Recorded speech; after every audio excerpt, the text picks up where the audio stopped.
Good.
As Chair of the Nash County Board of Commissioners, I now call to order the February 16, 2026 meeting of the Nash County Board of Commissioners. Good morning. Good morning. Good morning. We start our Board of Commissioners meeting with a prayer, followed by our Pledge of Allegiance. Today, I'm going to ask Commissioner Vice Chair Freddie Howard to lead us in our invocation, and Commissioner Wayne Outlaw, the Pledge of Allegiance. Let us stand. Let us pray. Dear Heavenly Father, we come before you today with gratitude for the opportunity to serve the people of Nash County. We thank you for entrusting us with the responsibility to lead, deliberate, and to make decisions that affect our community, our neighbors, and our future generations. Grant us the wisdom and the clarity as we conduct the business before us to help us listen with open minds, speak with respect, and act with integrity and transparency. May our decisions be guided by sincere commitment to serve the best interests of Nash County and those who call it home. Give us patience in our decisions, unity in our purpose, and humility in our leadership. Strengthen our resolve to serve faithfully, remembering that our work is for the well-being and prosperity of the citizens in our county. Bless the meeting, our efforts, and the people we are honored to represent. Thank you for the employees and the workers who represent the county each day. May our actions reflect accountability, compassion, dedication to the public trusted that placed in us to be here. Please be with all who travel today and keep us safe as we go our separate ways. In Christ's name, amen. Amen. Would you join us in the pledge? I pledge allegiance to the flag of the United States of America and to the republic for which it stands, one nation, under God, indivisible, with liberty and justice for all.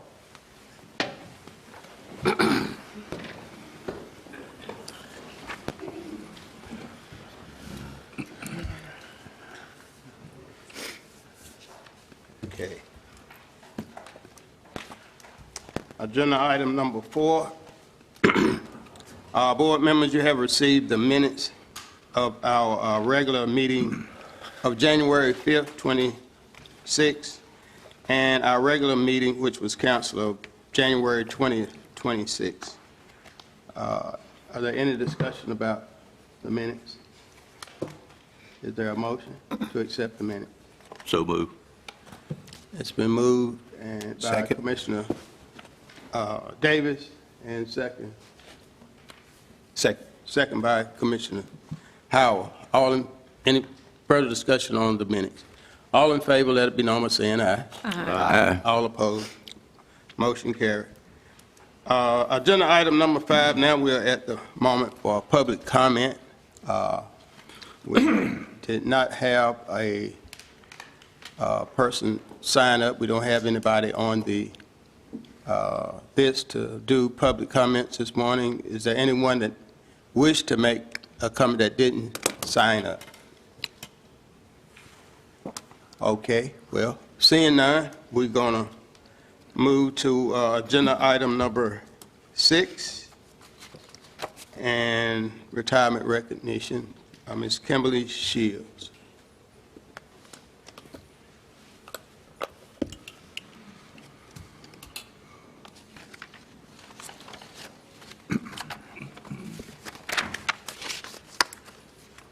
Good morning. Good morning. All right. Each month, Nash County acknowledges employees who are retiring from the county by presenting them with a certificate of retirement. At this time, we invite our Board of Commissioners to come down front as we recognize this month's retirees.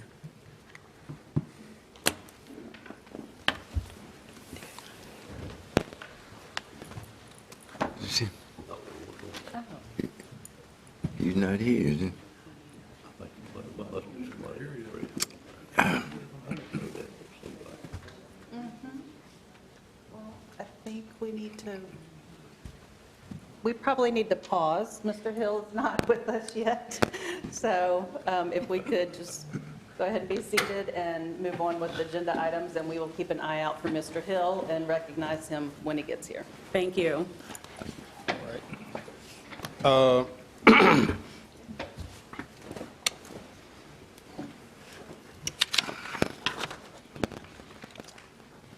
Manager, should we move to item number 8? 7. 7. No, you're correct. 8. It's here now. Okay, he's here now. Okay. All right. Oh, we're going to stay here. Okay, we will move back to item number 6. Good morning again. Come on. Again, each month, we recognize our employees who are retiring with the county by presenting them with a certificate of retirement. And at this time, we welcome the board back down to the front so that we could recognize this month's retirees.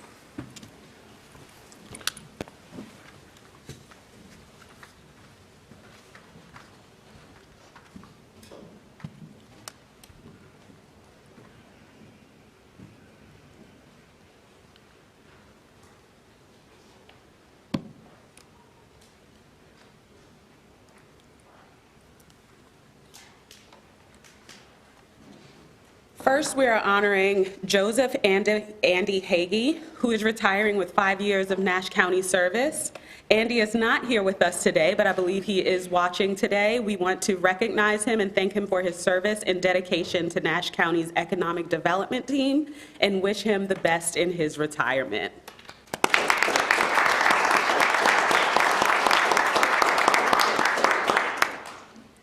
Next, we have the privilege of recognizing an individual whose dedication to this county spans nearly half a century. For 47 years, he has served our community with integrity and commitment. His work has touched countless lives and strengthened the very foundation of the services we provide. Please help me welcome to the front of the room William Bill Hill as we honor his remarkable career and celebrate his well-earned retirement.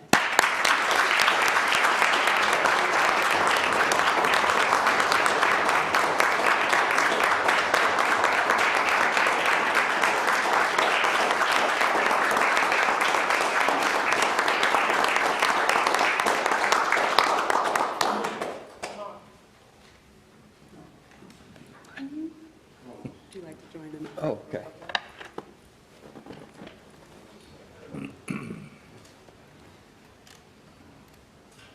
All right, congratulations. Thank you. Thank you very much. Thank you.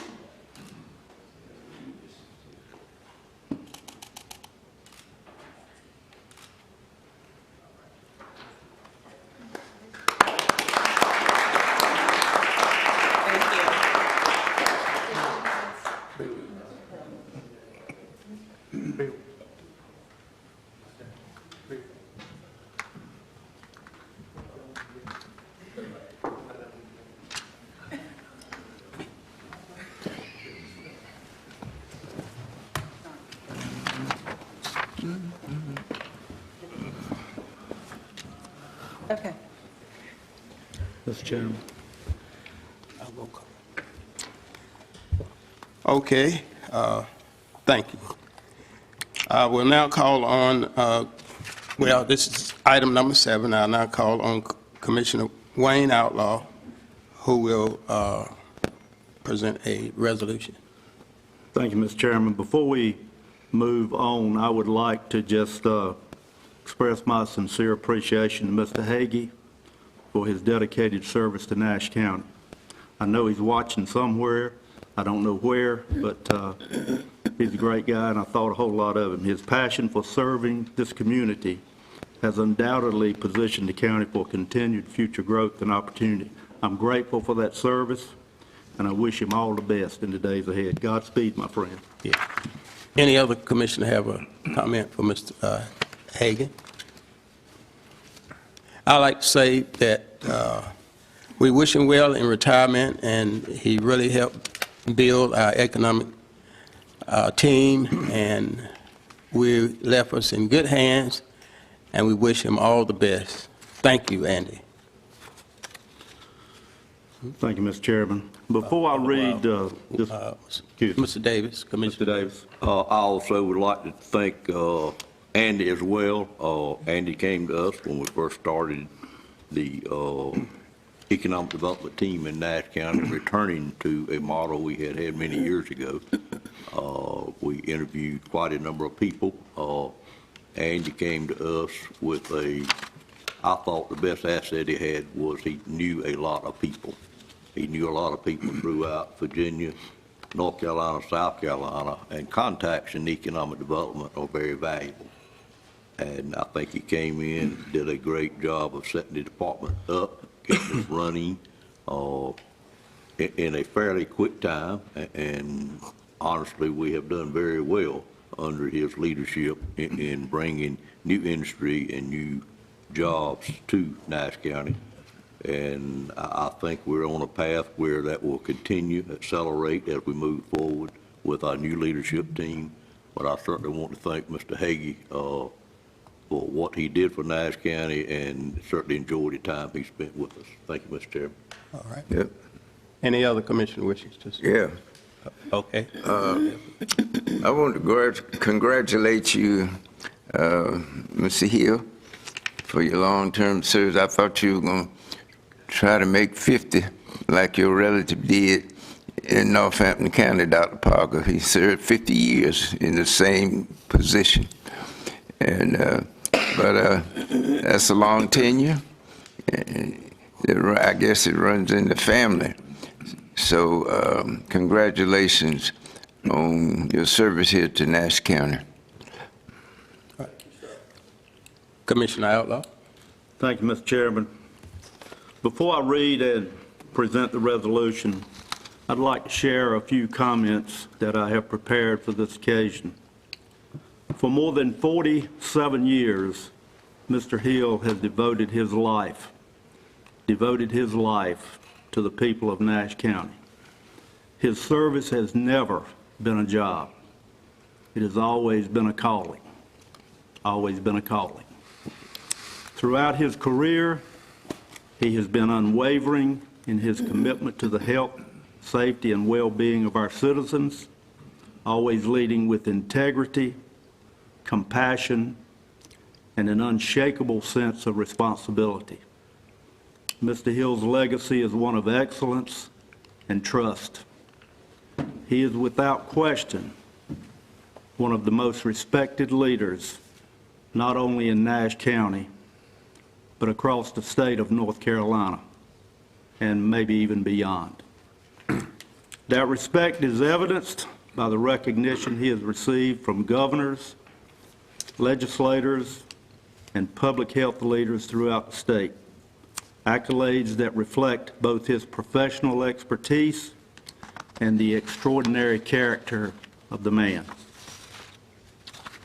His leadership has shaped the county in lasting ways, and his influence will be felt long after his retirement. Nash County is stronger, healthier, and better because of his lifetime of service. He has given this community his very best, and he deserves every honor and every word of appreciation that can be bestowed upon him. It has been my privilege, my high privilege, to serve Nash County with him for over 17 years. And today, I say thank you. Thank you, Bill. Thank you with deep gratitude, admiration, and the highest respect. Please know that this commissioner values the working relationship that we have had throughout the years, but more importantly, I highly value your friendship. May God continue to bless you as you move to this next chapter of your life. I will now ask Mr. Hill to come to the audience podium as I read the resolution.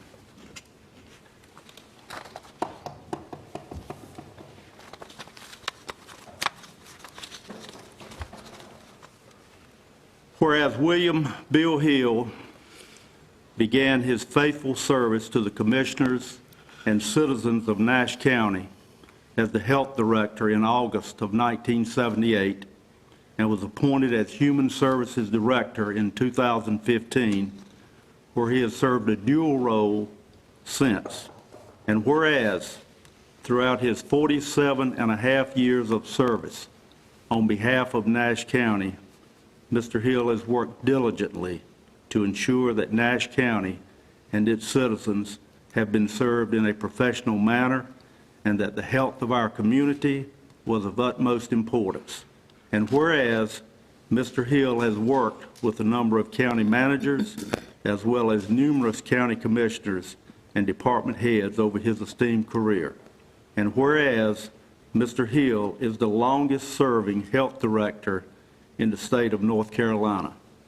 And whereas, under Mr. Hill's leadership, on December 20, 2013, the Nash County Health Department was awarded accreditation by the North Carolina Local Health Department Accreditation Board and has remained accredited to date. And whereas Mr. Hill's leadership guided Nash County through significant public health challenges, including the HIV/AIDS epidemic, Hurricane Floyd, SARS, Ebola, Zika, and COVID-19. His tenure also encompassed statewide initiatives such as universal childhood vaccination, bioterrorism preparedness, and responses to the opioid crisis and mental health challenges. His unwavering dedication has left an indelible mark on public health in North Carolina. And whereas Mr. Hill served on the North Carolina Commission on Reduction of Infant Mortality for 2 governors and on the Board of Trustees of the Teachers and State Employees Comprehensive Major Medical Plan. And whereas Mr. Hill has brought uncompromising integrity, hard work, deeply dedicated service, and a warm smile to those working for and doing business with the county. And whereas the presence and contributions of Mr. Hill to Nash County and its government will be greatly missed by the commissioners and the county's citizens. Now therefore be it resolved that the Board of Commissioners of Nash County for itself, its individuals, members, and the citizens of Nash County hereby expresses its deep gratitude and sincere appreciation for the 47 and a half years of untiring service which William Bill Hill has rendered for Nash County, for his efficient and effective performance of his duties as the Health Director and Human Services Director, for the commitment to the health of the citizens of Nash County, for his willingness to listen and assist, and for the deeply dedicated service to this board throughout that period. We also offer our admiration, affection, and our best wishes for a long and happy retirement.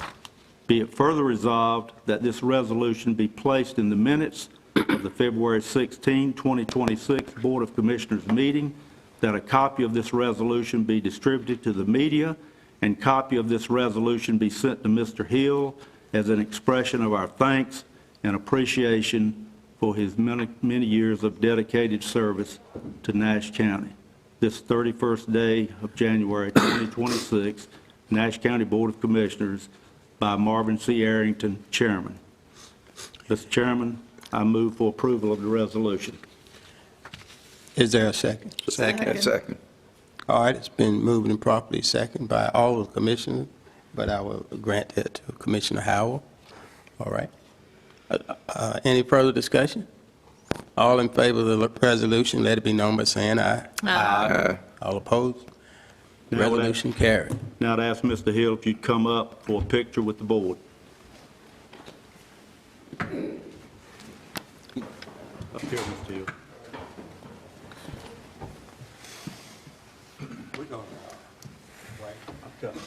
Yeah. Go down, sit in the chairman's seat, sir. Go down, sit in the chairman's seat. Yes, sir.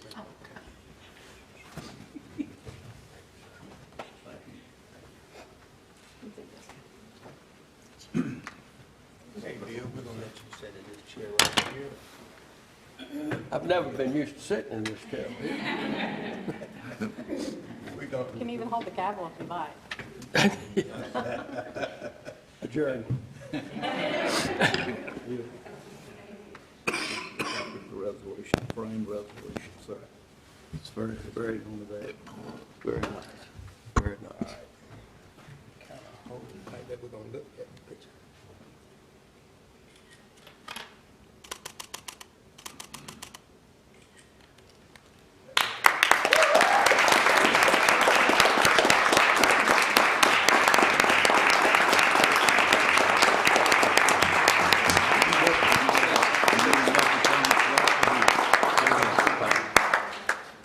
Well, I've never been short of words, but I am going to be today.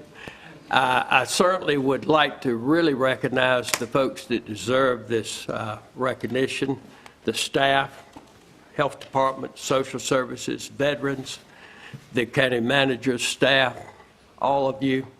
I see a very familiar face when I look at the county attorney of past years that gave us a lot of legal advice and kept us out of trouble all the time. Certainly, Dr. Johnson, as chairman of the board, has been very close to our health department and our human services department over the years.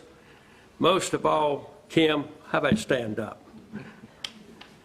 That's Kim Pridgeon, my significant other, and her sister Kelly.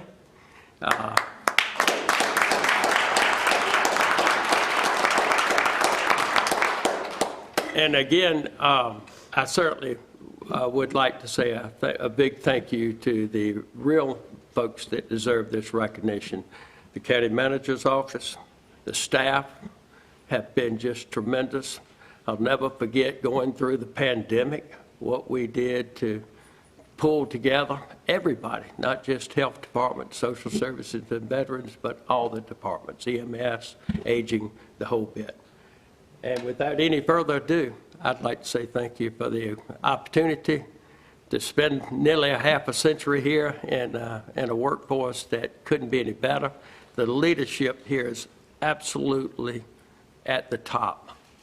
And when I say that, when you have a staff that I've worked with, and you have the boards that I've been honored to work for, there's no question how you cannot succeed in a job like this.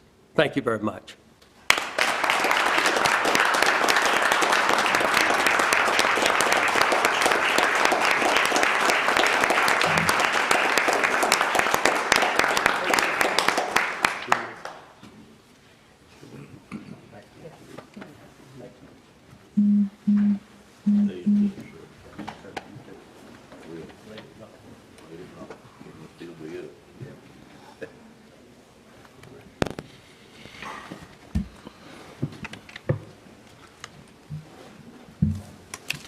Mr. Hill, Mr. Hill, can we get a picture with you and your family members? And My goodness, I need to recognize someone else, and I had no idea was here. My sister. All right.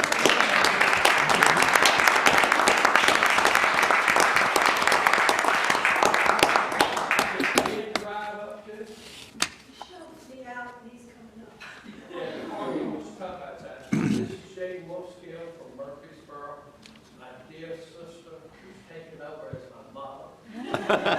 Lord.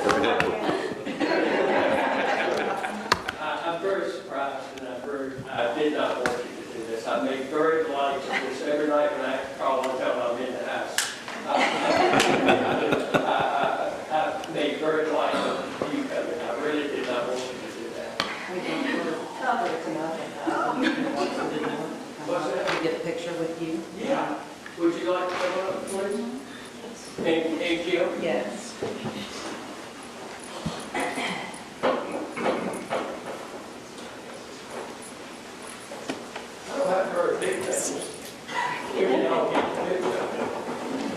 You got a big family in here, Bill. Thank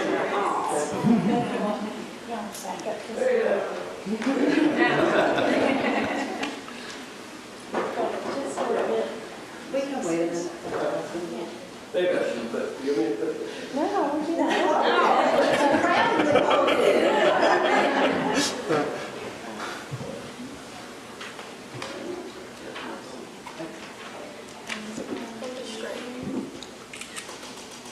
And could we get one with the chairman, Dr. Johnson? Here comes. Ken, would you join us? This is Dr. Wolfskill, my brother-in-law. Would you give guys a few minutes? And Dr. Johnson, who's been loyal chairman for years, probably has the record in North Carolina for being on the Board of Health and then the Human Services Board.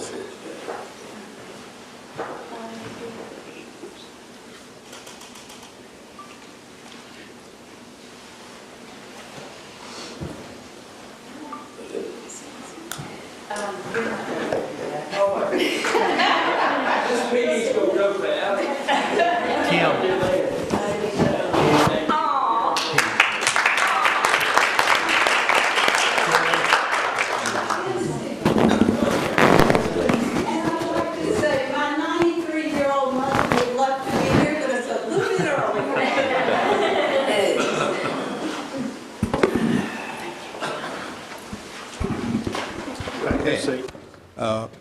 Now, Too late for that? I'm ready to contact. yeah, now we will have a presentation by Dr. Mike Johnson. Yes. I want to thank the commissioners for giving me an opportunity to be here as part of this today, and I'm going to address Mr. Hill here, if you don't mind. Okay? All right. We'll arrest it this morning, but we won't let it take away from what we're here for. I've known Mr. Hill for many years, had the pleasure of serving with him for the past 20 years. And I think we all know it's been the resolution for a wonderful gentleman. He is respected in public health, not only here in Nash County, but also in the region and in the state. So he doesn't like a lot of recognition, but you've got another honor here today. And then I'll read that. The Order of the Longleaf Pine is an honor granted by the state of North Carolina to individuals who have shown extraordinary service to the state. It is the highest award for state service granted by the office of the governor. Today I have the honor and the privilege of presenting my friend, William W. Hill, Jr., with the Order of the Longleaf Pine. And let me read the order here. It's the same as will be presented there. State of North Carolina, Josh Stein, Governor. Reposing special confidence in the integrity, learning, and zeal of William W. Hill, Jr., I do by these presents confer the Order of the Longleaf Pine with the rank of Ambassador Extraordinary, privileged to enjoy fully all rights granted to members of this exalted order, among which the special privilege to propose the following North Carolina toast and select company anywhere in the free world.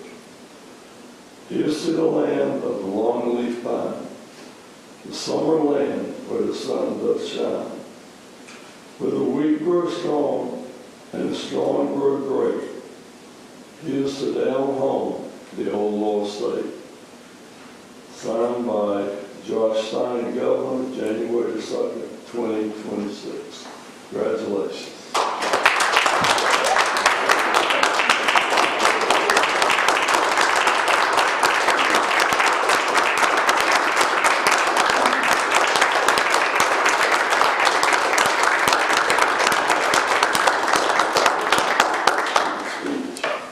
What's that? Speak. I can simply say I don't deserve this. Many others do, and I will hopefully represent and honor this and try my best to live to see it through. Again, I'm taken by total surprise, and I have very few words to say at this point except thank you. I'll miss each and every one of you. I'll come to see you often, but I will miss you. This particular honor, again, my longevity it speaks for itself, but I'm very humbled by this award, and I really can't say much more than thank you, and I appreciate the opportunity I've had. It's been a challenge. It doesn't seem like a half a century nearly, but I guess it does in a lot of ways. But thank you very much. Again, thank you so much.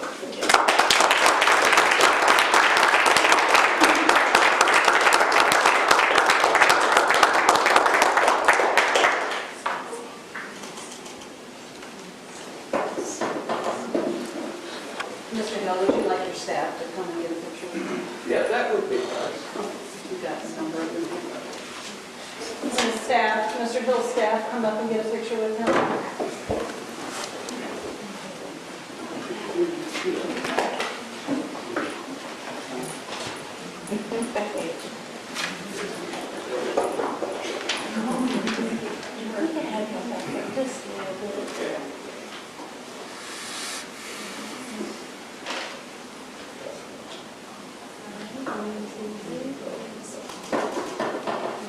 This is the longest I've behaved at one time.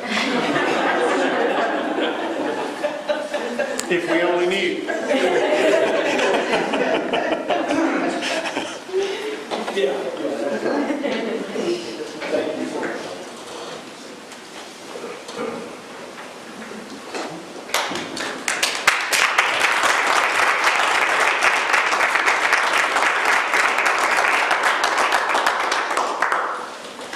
Do we have any other comments from any commissioners?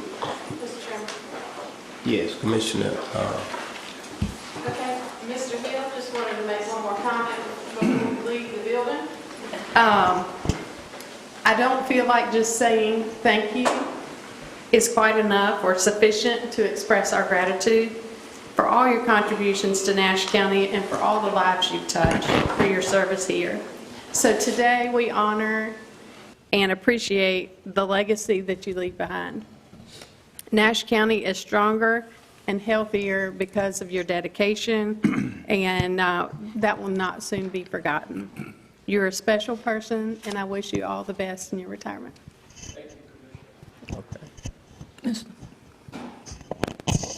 Mr. Hill, you know how long, how many times, how many nights, thank you for letting me call him late at night, 10, 11 o'clock, and he never failed to call back, and so many times he said he was still at the office. You will be missed, Liz. You have a big shoe to fill. I'm putting your number on speed dial. But thank you so much, Mr. Hill, for all you did and the way you served with dignity and respect for everyone. Thank you.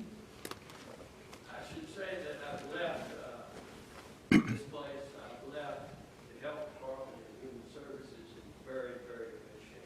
We have very, very capable staff, and they will do very well. As a matter of fact, I'm afraid they're going to do better. Commissioner Howell. Thank you, Mr. Chairman. Though my tenure here has been short, you've been very generous with your time and your mentorship in helping me get adjusted and learn a lot of the things how to operate in the county. And I'd just like to say, for my short time here, you're a beacon of light for a heart of a servant. So thank you for everything you've done for the county and for the citizens in Nash County. Thank you, sir. Thank you, sir. Mr. Chairman. Commissioner Outlaw. Bill, yeah, you do. Yeah, you do. You deserve every accolade that's been heaped on you. You deserve the Order of the Longleaf Pine. It was my honor to be one of the few that wrote a letter of recommendation for this recognition. And I want you to know that I count you among my friends, and I trust that you do me as well. Godspeed. Okay, anyone else? Commissioner Davis. Brother Hill, I certainly agree with every word that's been spoke here today by my fellow board members. I do think you and I had a special relationship all my time on the board. And one of the things I try to do frequently was to call you late at night, see if you were at home or see if you were still in that office. I don't remember, but just a handful of times I'd call you and you were at home. Sometimes you might have been running home or running and going back to the office. I'm not sure which one you were doing. But I did have a concern of you staying there as late as you did and checked on you frequently. I cherished the time getting to know your family. Had the pleasure of working with one of your family members that worked for me a number of years, brought our company a long ways. And I do wish y'all's mother could have come today. I would have enjoyed seeing Pete, quite frankly. If you ever get a chance to meet her, it would be a delight for you, I promise you. I'd like to say what she told me one time in a gathering we had down at our party room, but it wouldn't be appropriate, I don't think, to say it in here, but she's a very delightful woman, and Bill, I would say hang on where you are just to preserve the relationship with her and the two ladies with us here today.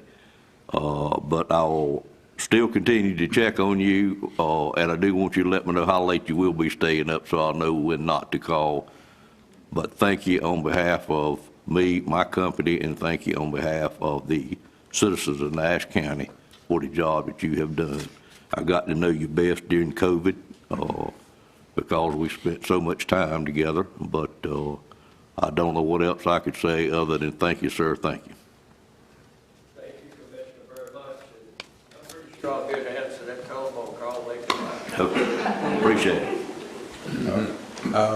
Commissioner Belfield. One more thing that most of you may not know, piggybacking off of Commissioner Davis, saying calling him late at night, I would see him at the Y coming in when I'm leaving, and he only had 30 minutes before the Y closed. I said, "Where you coming?" "I'm just coming from a meeting." And he would go on and do his exercise.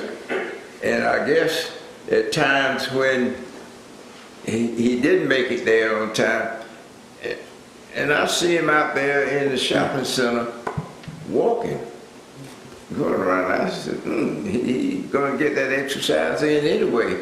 Well, he had to do it at the shopping center, and he kept himself in shape. And that's one thing all of us need to know. You got to keep yourself exercised. You want longevity, you're going to have to exercise. And you got to do it more consistent. And I think that Bill Hill did that. He didn't let the Y close and stop him from exercise walking. And he did that. And it's a good example for others. I know my son, he does that. I said, he said, well, I was exercising. I said, but the Y closed. Well, no, I did it at the shopping center. So keep the good work up, exercising. As all the information I read is that it will make you, it will help you in living long. And all of us are ready to die and go to heaven. We want to stay here as long as we can. So again, I would just say congratulations, and you have more time now to do your exercise and do it at the Y and not miss the closing time. All right. Thank you, Mr. Belfield. Again, Mr. Hill, thank you for your service. And now we release you to your family.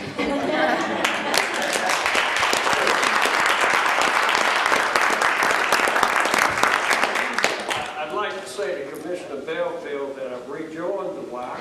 I did have to back off during the pandemic. They closed early, we stayed up late. Thanks to Liz's help with that, and I did rejoin on Friday night. And for some of you commissioners that know that I'm a tad bit frugal, it was very pleasant for me to find out that I had the silver Snickers now. It didn't cost me a thing to rejoin, so it made my exercise a pleasure. All right. Okay, thank everyone for your participation, and we will move along with our agenda to agenda item 8, County Manager Stacy Shatner. Good morning. Good morning. Morning. I'd like to ask Ms. Susan Phelps to come up and join me.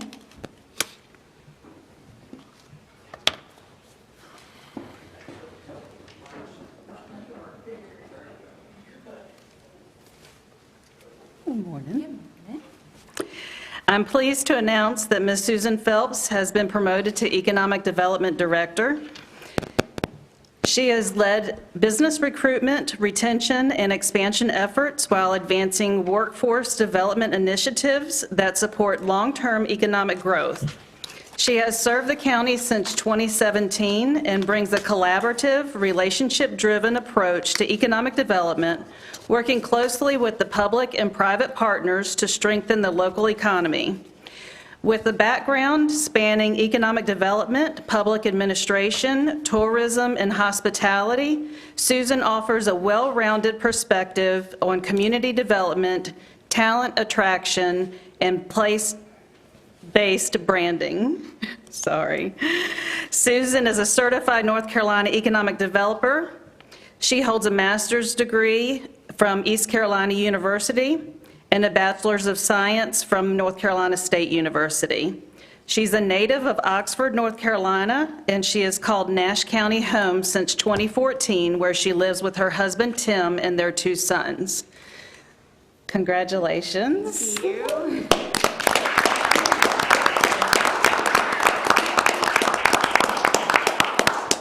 Well, thank you all for allowing me the opportunity to continue to work with you, to work with the county, and to continue our economic development efforts in this community. I'm really excited to continue what we've started and grow on that, and see where we come in the next couple of years. We've got a lot of opportunities ahead. We've got great staff, great partners here in our community, so I'm really excited to continue our work here.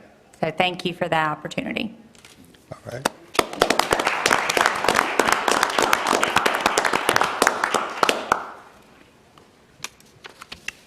Okay, moving along, we will go to item number 9.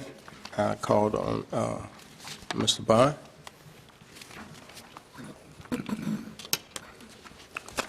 Good morning. Good morning, Mr. Chairman, fellow commissioners. This morning I come to you requesting on the behalf of Salem Fire District. They request approval to obtain a $120,000 loan from Southern Bank to purchase 2 fire apparatus essential to maintaining effective emergency response within their district. The total purchase for both vehicles is $150,000. However, the department is only seeking a loan for $120,000, and they will provide the remaining funds from existing department resources. So our recommendation is for you to approve the purchase of these 2 new fire apparatus. Thank you. You heard the recommendation. Is there a motion? So moved, Mr. Chairman. Second. Been moved by Commissioner Davis and second by Commissioner Wilkins. No, Commissioner Leggett. Okay, Commissioner Leggett. All right. Okay, any discussion on the motion? Hearing none, all in favor of the motion, let it be known by saying aye. Aye. All opposed? Motion carried. Thank you, sir. Thank you. Item number 10, call on Adam Tyson. Good morning. Good morning. This item this morning is in regard to the new Southern Nash Middle School site. On the screen before you is the proposed site plan for the new Southern Nash Middle School. This subject property is approximately 34 acres, currently owned by Nash County. As you can see, it's located at the northwest corner of the Floods Chapel Crossroads. That's the intersection of West NC Highway 97 and South NC Highway 581. This property happens to be located in the WS3 BW Watershed Protection Overlay District, which is an area established by the state of North Carolina for the purpose of protecting public water supply from land uses and activities that could potentially degrade water quality. As you can see on the map on the left, approximately 1,900 acres of southern Nash County to the northeast of the town of Bailey, which is here, is included in that green area. That watershed district, of course, extends beyond the boundary of Nash County, but this is just the part we're concerned with within Nash County's boundaries. Approximately, well, I would call your attention to the northwest corner. The red dot here indicates that just on the edge of that boundary or that district is the proposed site for the new Southern Nash Middle School. That site is outlined in red over on the right-hand side of the screen, and you can see that approximately 15.25 acres of this new site falls within that protected watershed district, so the portion that is shaded in green. New non-residential development projects that are located in this district are allowed at a maximum built-upon area of 24% of the total project area. However, if we isolate the portion of the property that falls within this district, this is a graphic that was prepared by Stocks Engineering. The proposed built-upon area would be approximately 31.7%. So in this area, the shaded yellow is what will remain grassed or vegetative, and the areas that are unshaded will be the pavement or the rooftop of the building itself.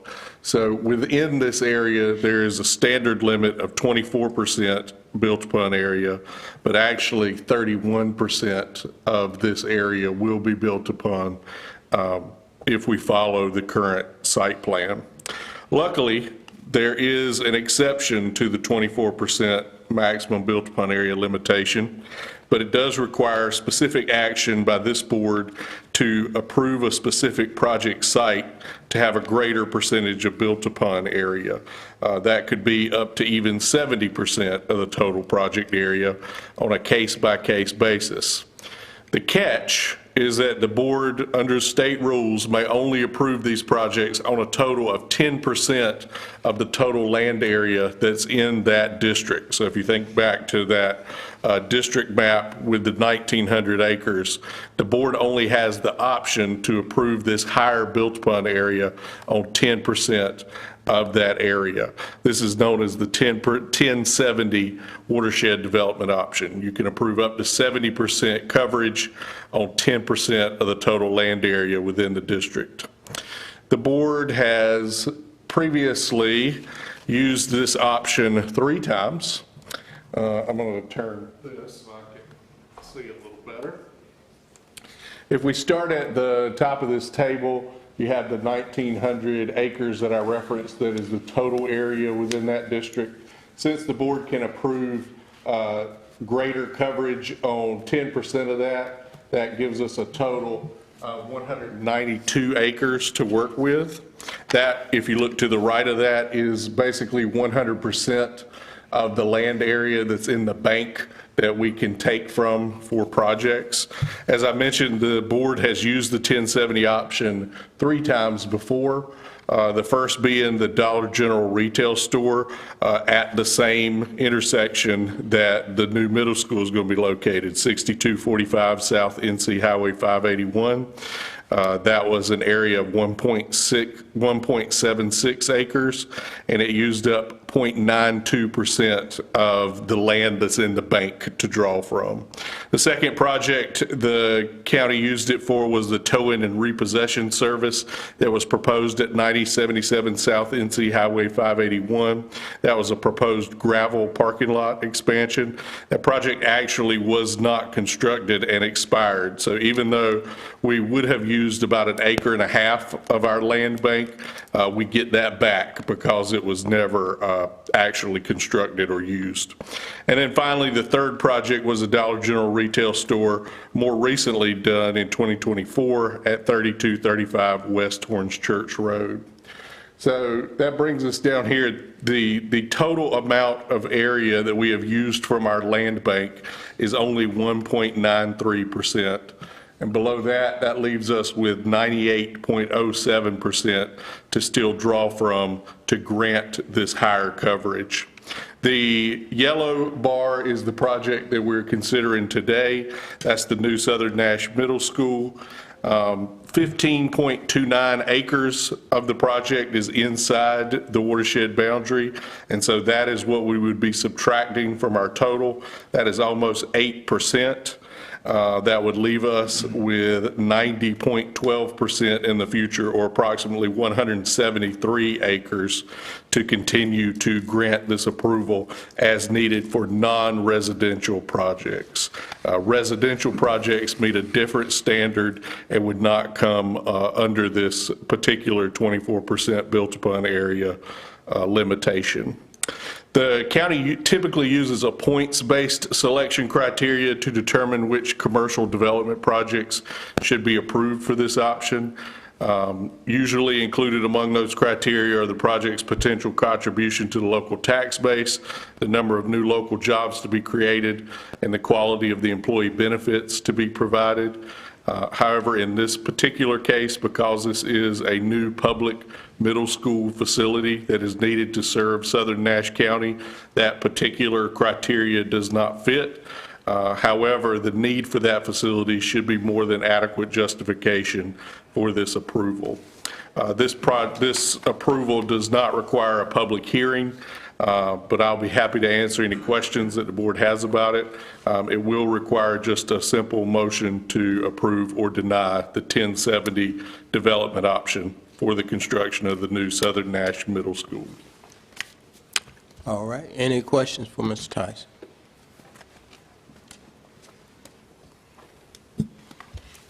Hearing none, is there a motion to approve or deny the recommendation? So moved, Mr. Chairman. It's been moved by Commissioner Davis. Is there a second? Second? Second by Commissioner Leggett. Any discussion on the motion?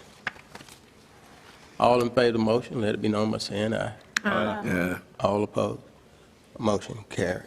Thank you.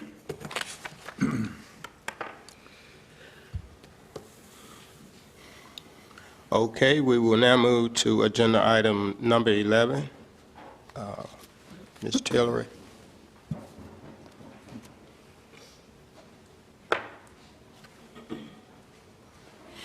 Good morning, good morning. Good morning. Good morning.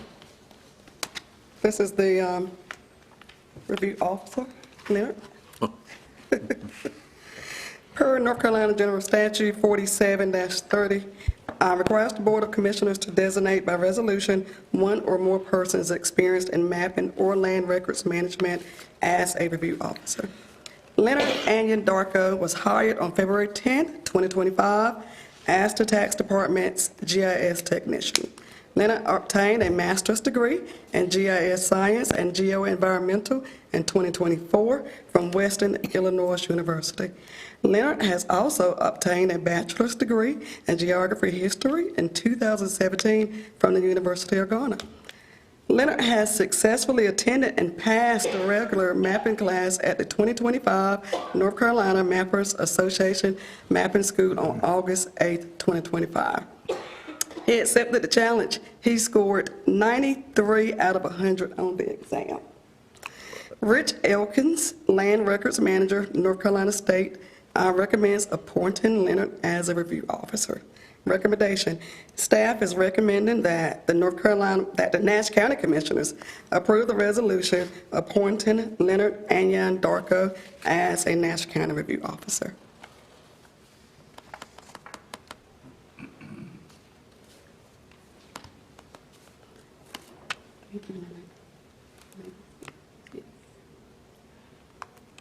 Any questions?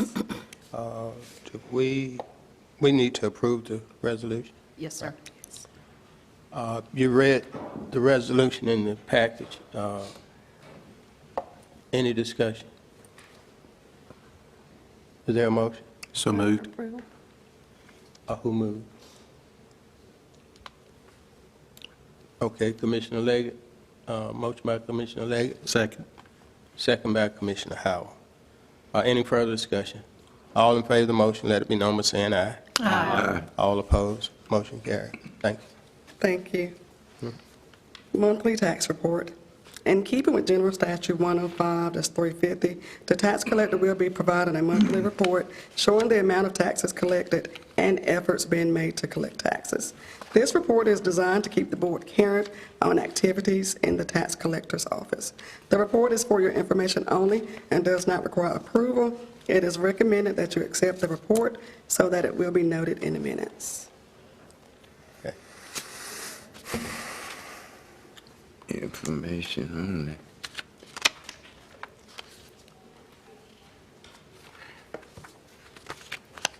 Move on.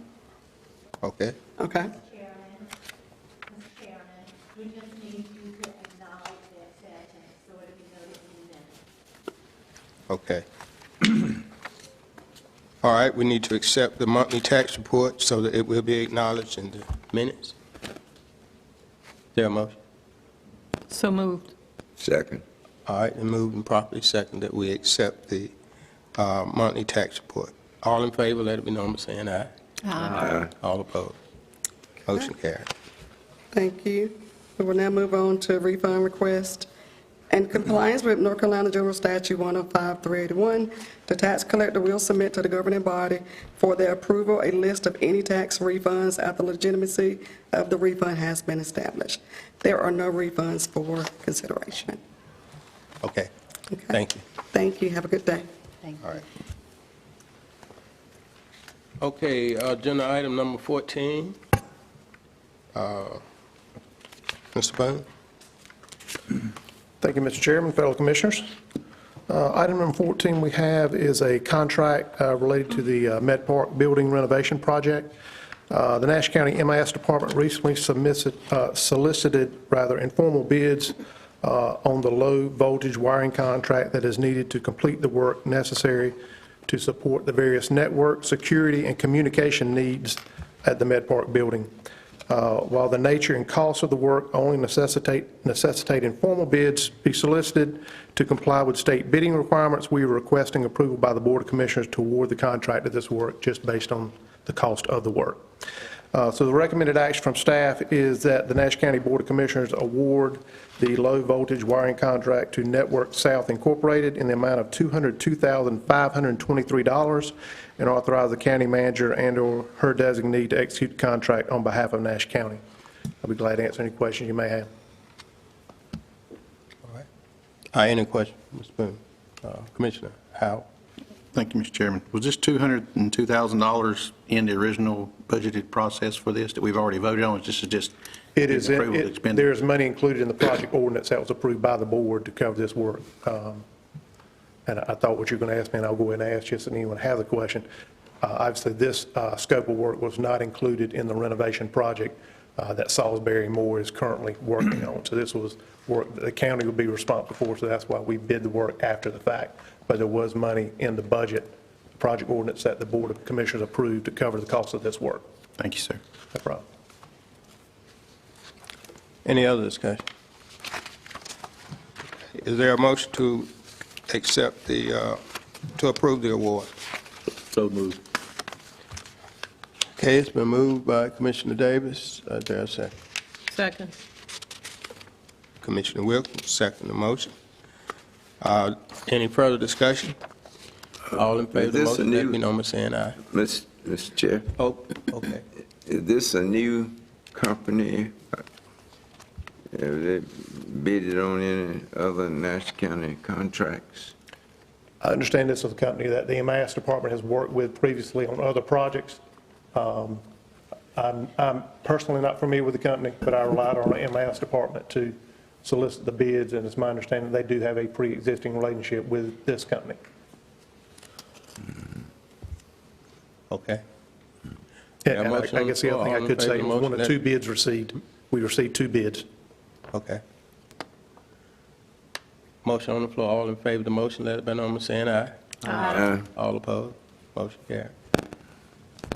Okay, Mr. Boone, agenda item 15.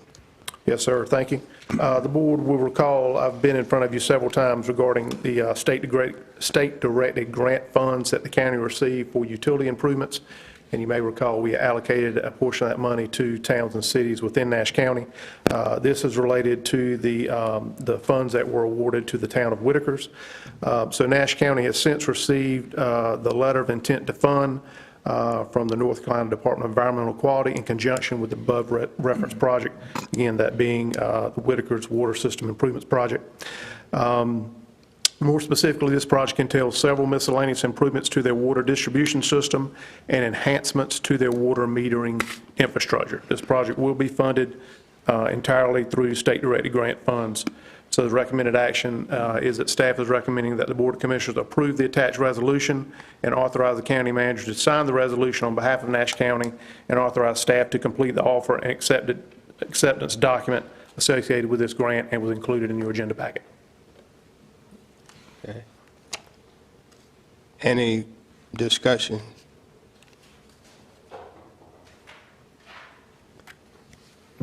Hearing none, is there a motion to approve? Move for approval, Mr. Chairman. Moved by Commissioner Outlaw, and second. Second. Second by Commissioner Howell.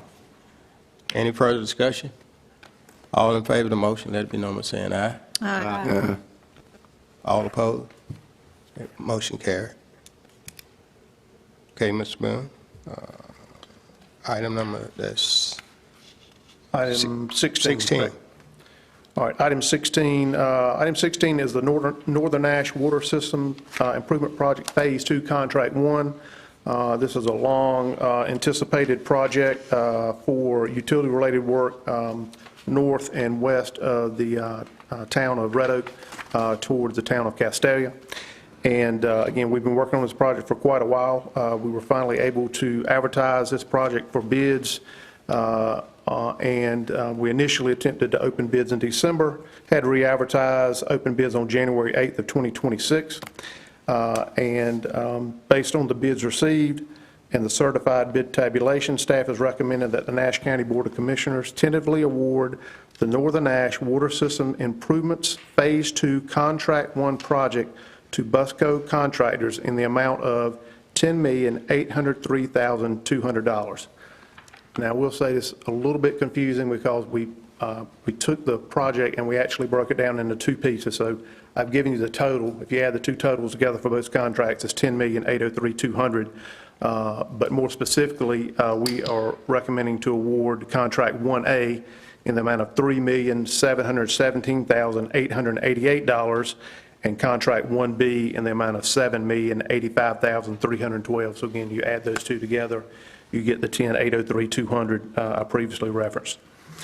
So in addition to the tentative award, staff is also recommending that a contingency amount of $540,160 be established for the project, and that the commissioners authorize the county manager to execute the contract with Busco Contractors on behalf of Nash County, subject to review and approval by the county attorney, and once authorized by the North Carolina Department of Environmental Quality. With that said, I'll be glad to answer any questions you may have. Any discussion?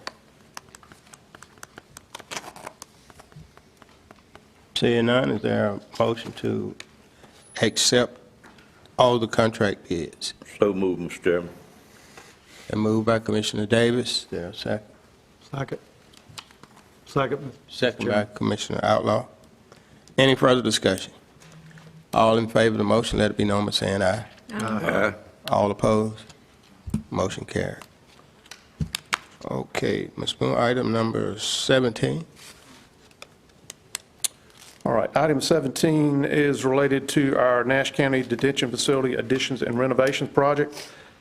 This is what I hope and anticipate will be our last change order outside of a final amending change order on that project. But this particular project addresses additional electrical work associated with the smoke evacuation systems for dorms 4 and 5 at the jail. This results in a cost increase to the project of $41,248.16.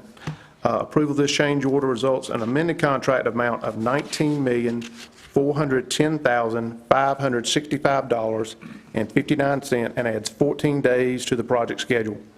At this time, staff is recommending that Nash County Board of Commissioners approve the attached change order and authorize the county manager to execute same on behalf of the county. I'll be glad to answer questions you may have. All right, any question? Mr. Chair, Commissioner Howard? with this and the weather that we had, were we looking at anticipation for the final inspection? So work should be completed this week.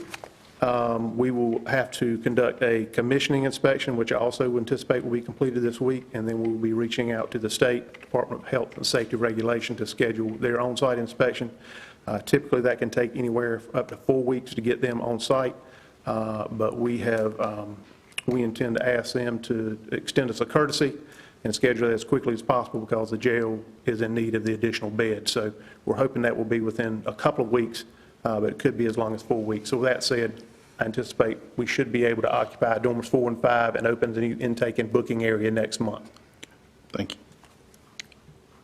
Any further questions? Hearing none, is there a motion to approve the change order? So moved. Moved by Commissioner Leggett. There's a second. Second. Second by Commissioner Howell. Any further discussion? All in favor of the motion, let it be known by saying aye. Aye. All opposed? Motion carried. Okay, thank you, Ms. Boone. Now we'll have Ms. Stanton. Item 18. Good morning. Good morning. I'm sorry Nikki couldn't be here today, but I have several project ordinances before you for approval, and then some budget amendments. Would you like me to do the project ordinances one at a time first? All right. The first one is for the detention facility renovations and expansion. The attached project ordinance amendment is submitted for approval to budget $41,249 for Phase 1 of the detention facility renovation project. Funding is being transferred from the general fund balance to cover the change order which Jonathan Boone was just referencing. Okay. Any discussion? Is there a motion to approve the? Move for approval, Mr. Chairman. All right, so moved by Commissioner Outlaw. Second. And second by Commissioner Howard. Is there further discussion? All in favor of the motion, let it be known by saying aye. Aye. All opposed? A motion carried. Item number 19. The next one is for the interest earnings. Nash County was awarded $775,000 from the NC Office of State Budget and Management, as listed in the 2022 Appropriations Act, and was approved for various projects. In order to close out the grant, interest earnings of $21,521.31 must be allocated back to the grant. And this project ordinance amendment is to get the interest earnings on the books so that, Okay. Any question? Seeing none, is there a motion to approve the So moved. grant? I moved by Commissioner Wilkins, second. Second. Second by Commissioner Leggett. Any further discussion? All in favor of the motion, let it be known by saying aye. Aye. All opposed? Motion carried. Item number 20. this is a new project ordinance request. Nash County was awarded $500,000 for the accessible parks grant program by the North Carolina Department of Natural and Cultural Resources. The project also includes a local match of $100,000. AP provides grants for parks and recreation to benefit people living with disabilities in North Carolina. Nash County received funding for development of the Nash County Recreation Center, including the gymnasium, lobby, restrooms, exterior routes, and sensory space, as well as planned costs. Okay, any discussion, any question? Seeing none, is there a motion to approve the budget project on? So moved. Moved by Commissioner Leggett. Have a second? Second. Second by Commissioner Bellfield. Any further discussion? All in favor of the motion, let it be known by saying aye. Aye. All opposed? Motion carried. Okay, item number 21.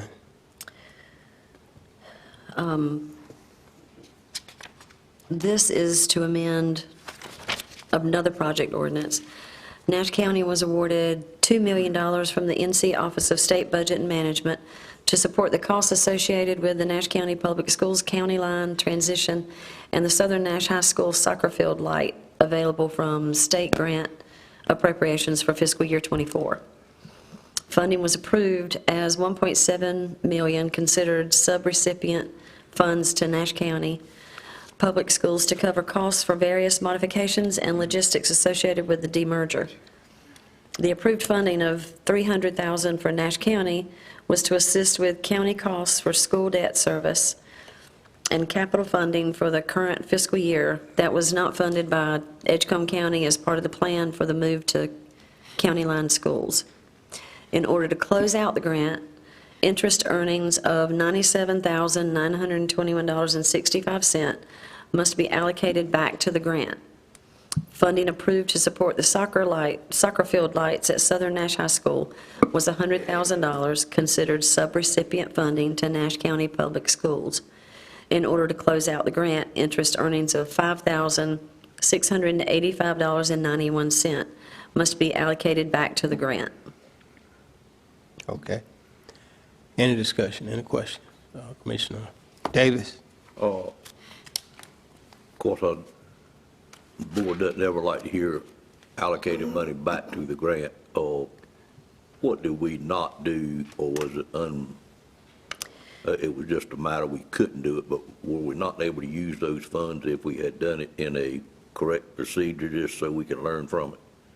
Is my question clear? It is clear, I'm not sure if I can answer it. Okay, I'll be The glad to take the answer $300,000, later. the funds for the school is going to be used to help pay debt. Transfer it to the general fund for school debt. Okay, what I understood you to say, it was going back to the people that gave us the grant. Is that not correct? Oh, no, sir. No. Okay, well, I No, sir. misunderstood what you said then. Is that the same thing with the other grant as well, the $5,000? Correct. Okay, my bad. No, we're not losing the funds. Okay, thank you. Okay. Any further discussion? Okay, is there a motion to approve the project? So moved. Well, moved by Commissioner Davis, is there a second? Second. Second by Commissioner Outlaw. Any further discussion? All in favor of the motion, let it be known by saying aye. Aye. All opposed? Motion carried. The next is for a capital project ordinance for Middlesex Shell Building Number 3. This ordinance is presented to amend the project ordinance in order to allocate remaining grant funds and interest earnings from state-directed grant funding for infrastructure expansion at industrial parks. In order to close out the grant, remaining grant funds of $112,000 and additional interest earnings of $52,954.07 must be allocated back to the grant. And this will be for construction of the Middlesex building, Shell Building Number 3.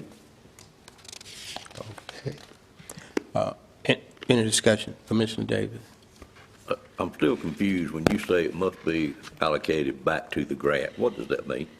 Not back to the grant provider, it's going back to the project. Okay. To the funds are going back into the grant project. Okay, that would make it clearer to me. Okay. Thank you. Mr. Chairman. Yes, sir. Just to understand, so make sure I understand this correctly, and we're required to do that because that's what the grant stipulates when we took the money, correct? Correct. So it's just got, grant says you make interest off of it, you got to put it back towards that same project that you asked for. Yes, sir. Okay, just want to make sure. Okay, thank you. Go ahead, Commissioner. Interest earned, was the money in Nash County's hand at the time the interest was earned? Yes, sir. Okay. Okay. Any further discussion? Is there a motion to approve? Move approval. Moved by Commissioner Bellfield. Is there a second? Second. Second by Commissioner Leggett. Any further discussion? All in favor of the motion, let it be known by saying aye. Aye. All opposed? Motion carried. Okay, item number 23. Item number 23 is for 3 budget amendment requests. The first one is for emergency services. This budget amendment makes funds available from Duke Clinical Research Institute for public relations. No additional county funds are required, and that is for $6,500. It will also be split equally between public relations and 919 communications and EMS. The second one is for human resources. This budget amendment is to fund benefits vendor, flexible benefit administrators to cover card maintenance and fees for currently active employees and retirees due to the county switching to a new administrator of benefits, which is Gallagher. This budget amendment is for $5,600. The last one is for cooperative extension. This budget amendment for $3,381 makes funds available in horticulture events to cover the cost of the Extension Master Gardener training class and manuals, as well as the cost incurred for the 2026 Regional Tobacco Meeting. Okay. Any discussion on any of the budget amendments? Seeing none, is there a motion to accept the amendments? All 3. I move approval of all of the budget amendments. Okay, it's been moved by Commissioner Bellfield that we approve all 3 amendments. Is there a second? Second. Second by Commissioner Outlaw. Any further discussion on the amendments? All in favor of the motion, let it be known by saying aye. Aye. All opposed? Motion carried. Thank you. Thank you.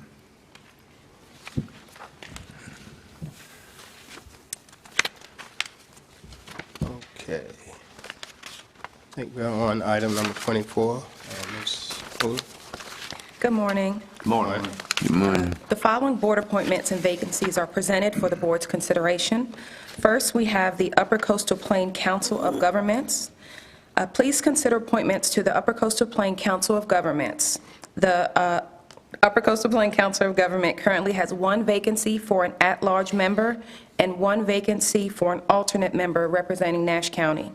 In your packets are applications for Amanda James and Clifford Weinstein. Both applicants are eligible, willing, and recommended for appointment.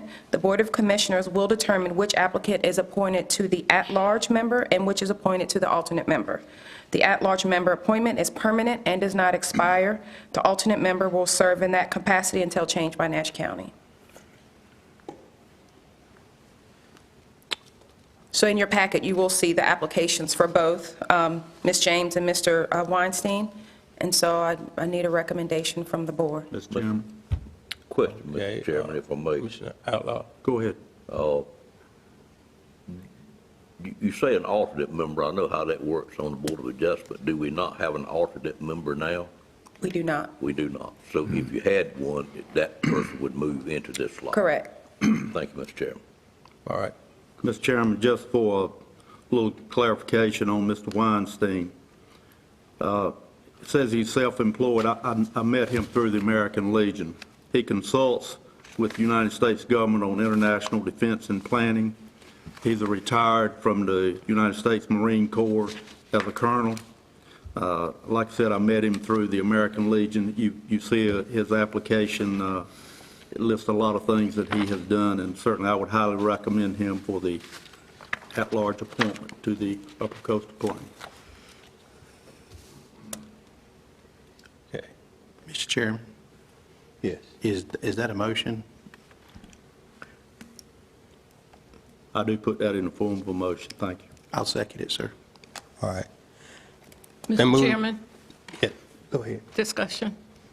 Go ahead. I would like to recommend Amanda James to that position. She has 27 years of municipal experience, and I understand, being in the military is an honor, and I'm thankful to for Mr. Weinstein's experience.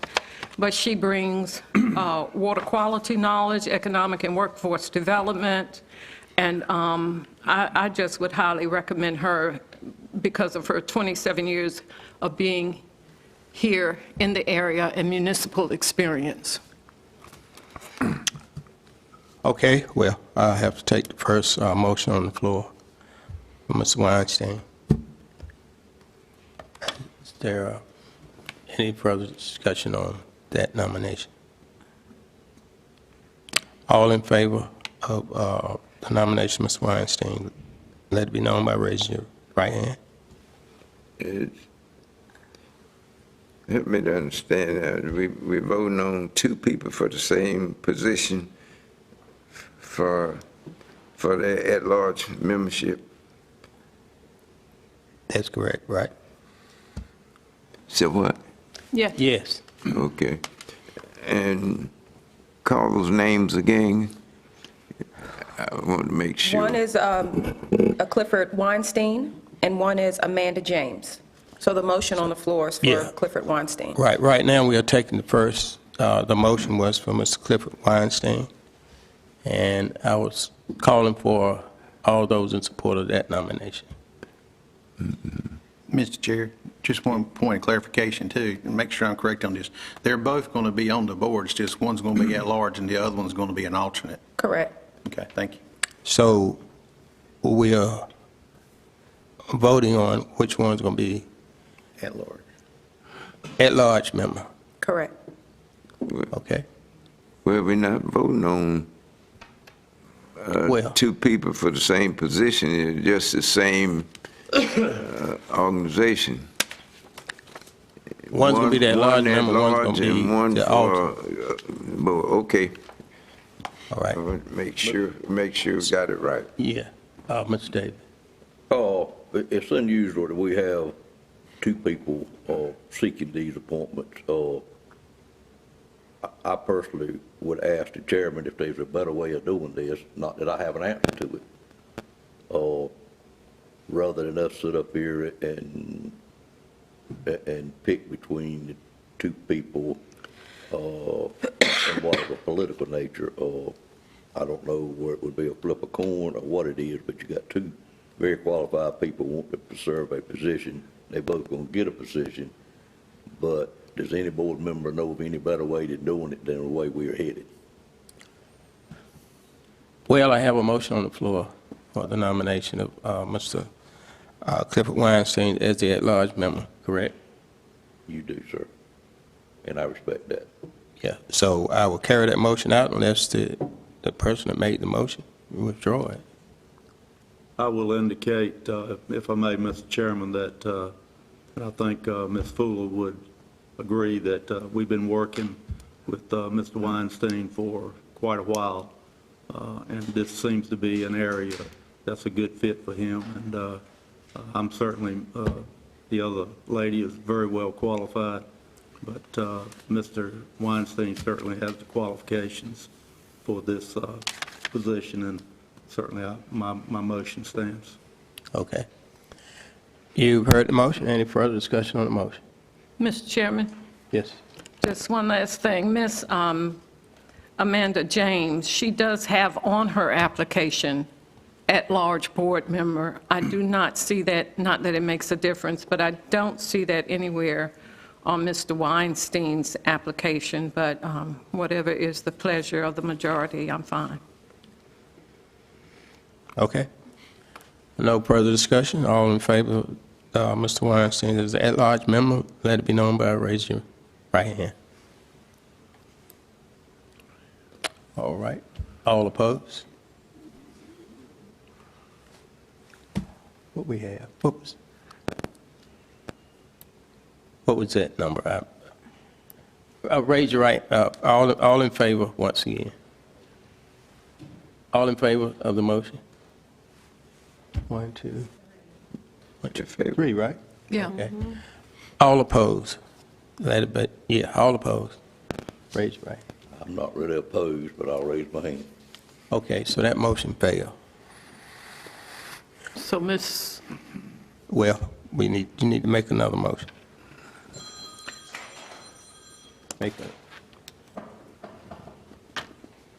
I make a motion that Amanda James be appointed as the at-large, as the at-large member for the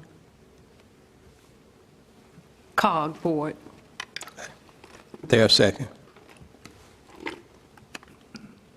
There a second to the nomination? Second. Okay, it's been moving properly second that we accept the nomination of Amanda James. Okay, any further discussion? All in favor of that motion, let it be known by raising your right hand. All opposed? Okay. Nomination approved, Ms. James. So, do we need to do as an alternate? Or are we just going to? So I would ask that you approve that if Amanda James has been selected as an at-large member, ask that you approve for Mr. Weinstein to be the alternate. Okay, is there a motion to accept, is there a motion for Ms. Weinstein to be the alternate? So moved. Second. Been moved and properly second. Been moved by Commissioner Outlaw and second by Commissioner Howard, that we accept Weinstein as the alternate. Any further discussion? All in favor of the motion, let it be known by saying aye. Aye. All opposed? Motion carried. Thanks. Thank you. Moving on to the Farmers Market Advisory Board, please consider the appointment of Maria Garcia, Curtis Moore, and Gilbert Vince Durham Jr. to the Farmers Market Advisory Board. This board plays a vital role in supporting local growers, expanding access to fresh foods, and ensuring the market continues to serve the community effectively. Each nominee is eligible, willing, and recommended for appointment. Their applications are included in your board packet for review, and if approved, each appointment will be for a 3-year term expiring December 31st, 2028. Okay. We need to accept one. 3 vacancies. All 3? Yes, sir. Okay. All right. You heard the recommendation? I make a motion, sir, Mr. Chairman, that we accept all 3 of the applicants. Okay, it's been properly moved by Commissioner Howard. Is there a second? Second. Second by Commissioner Wilkins. Any further discussion? All in favor of the motion, let it be known by saying aye. Aye. All opposed? Motion carried. Nominees accepted. Thank you. All right. Next, the Agriculture Advisory Board. There is currently a vacancy on the Agriculture Advisory Board. This board is essential in supporting and advocating for agricultural needs, interests within Nash County. Filling vacancies with knowledgeable and engaged individuals will help the board continue its mission and effectively serve the community. Commissioners are encouraged to submit the names and contact information of potential candidates for consideration.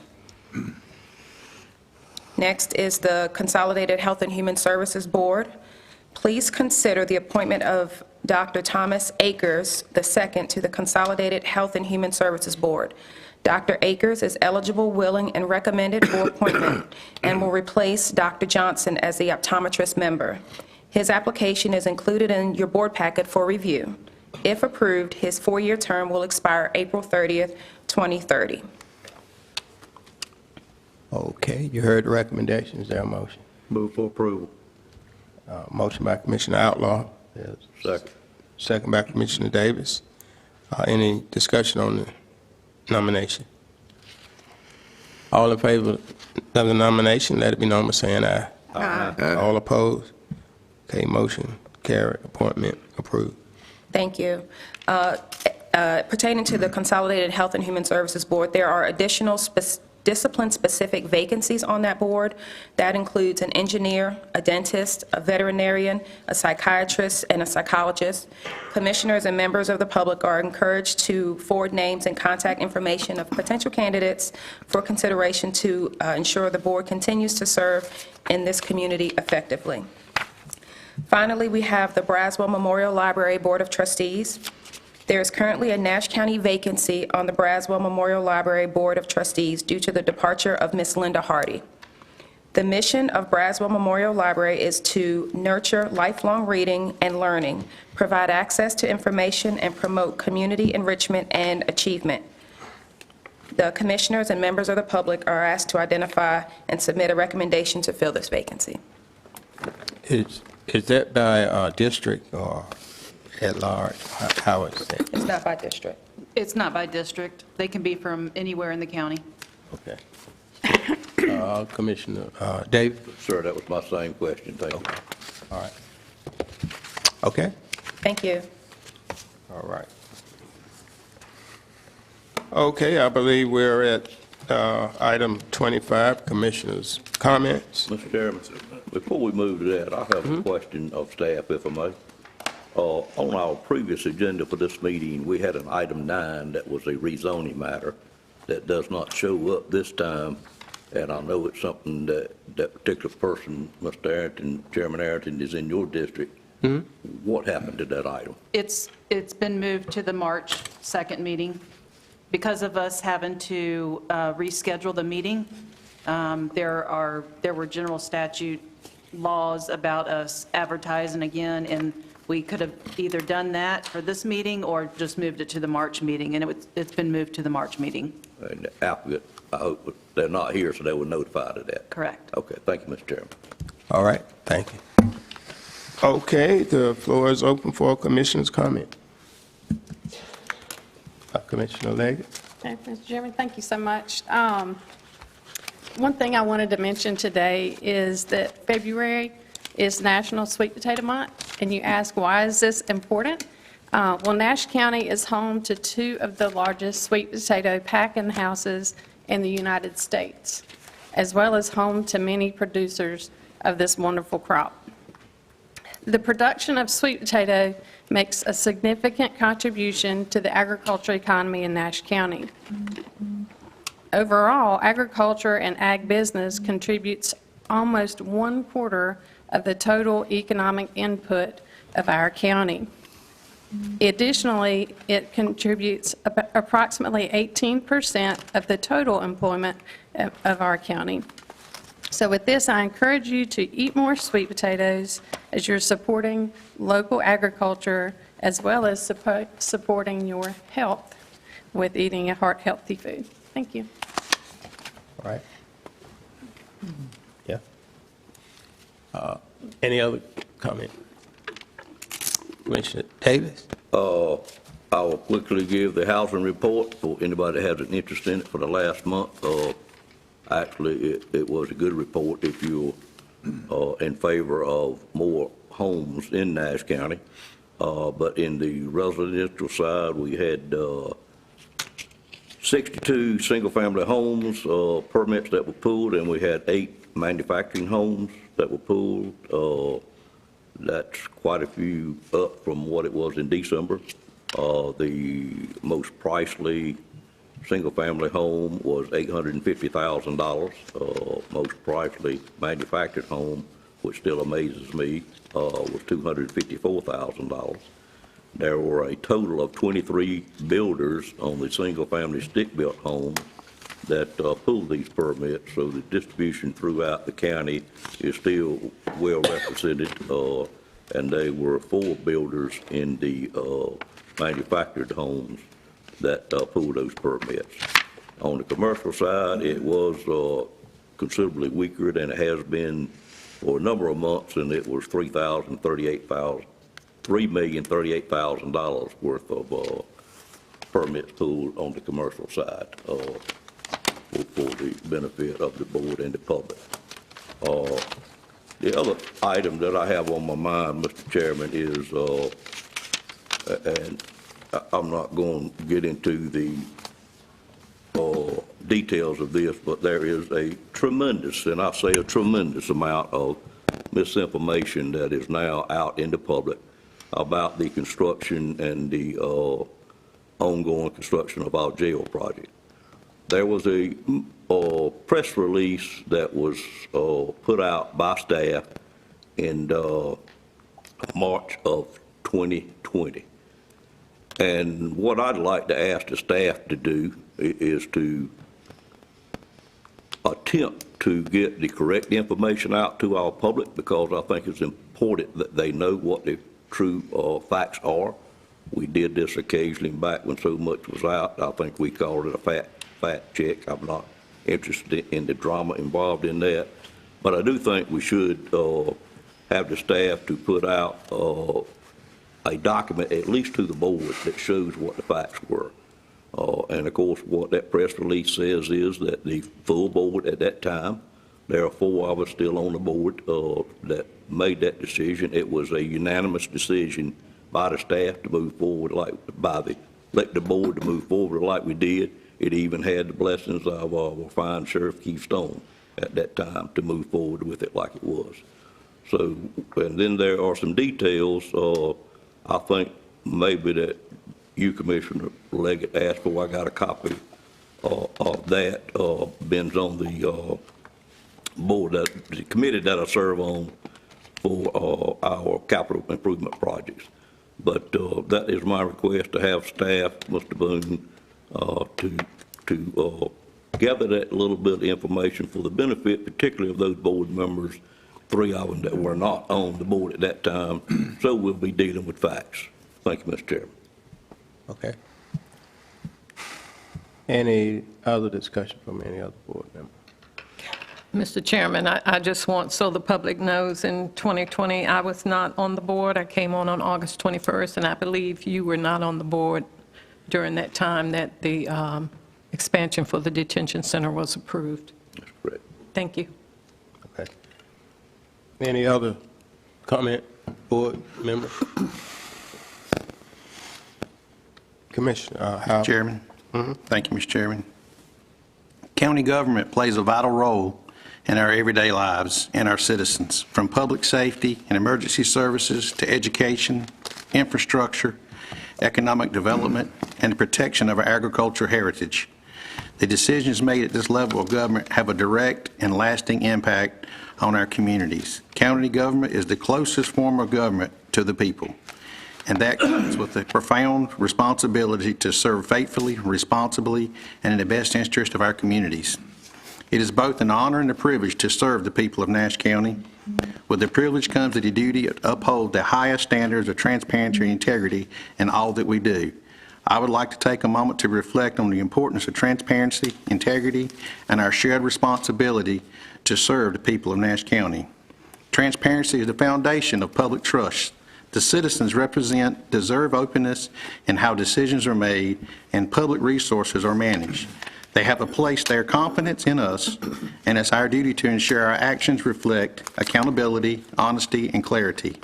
When we operate with openness, we strengthen the public's faith in their government and reinforce the trust they instilled in us to be effective leaders. Equally important is our commitment to lead with integrity.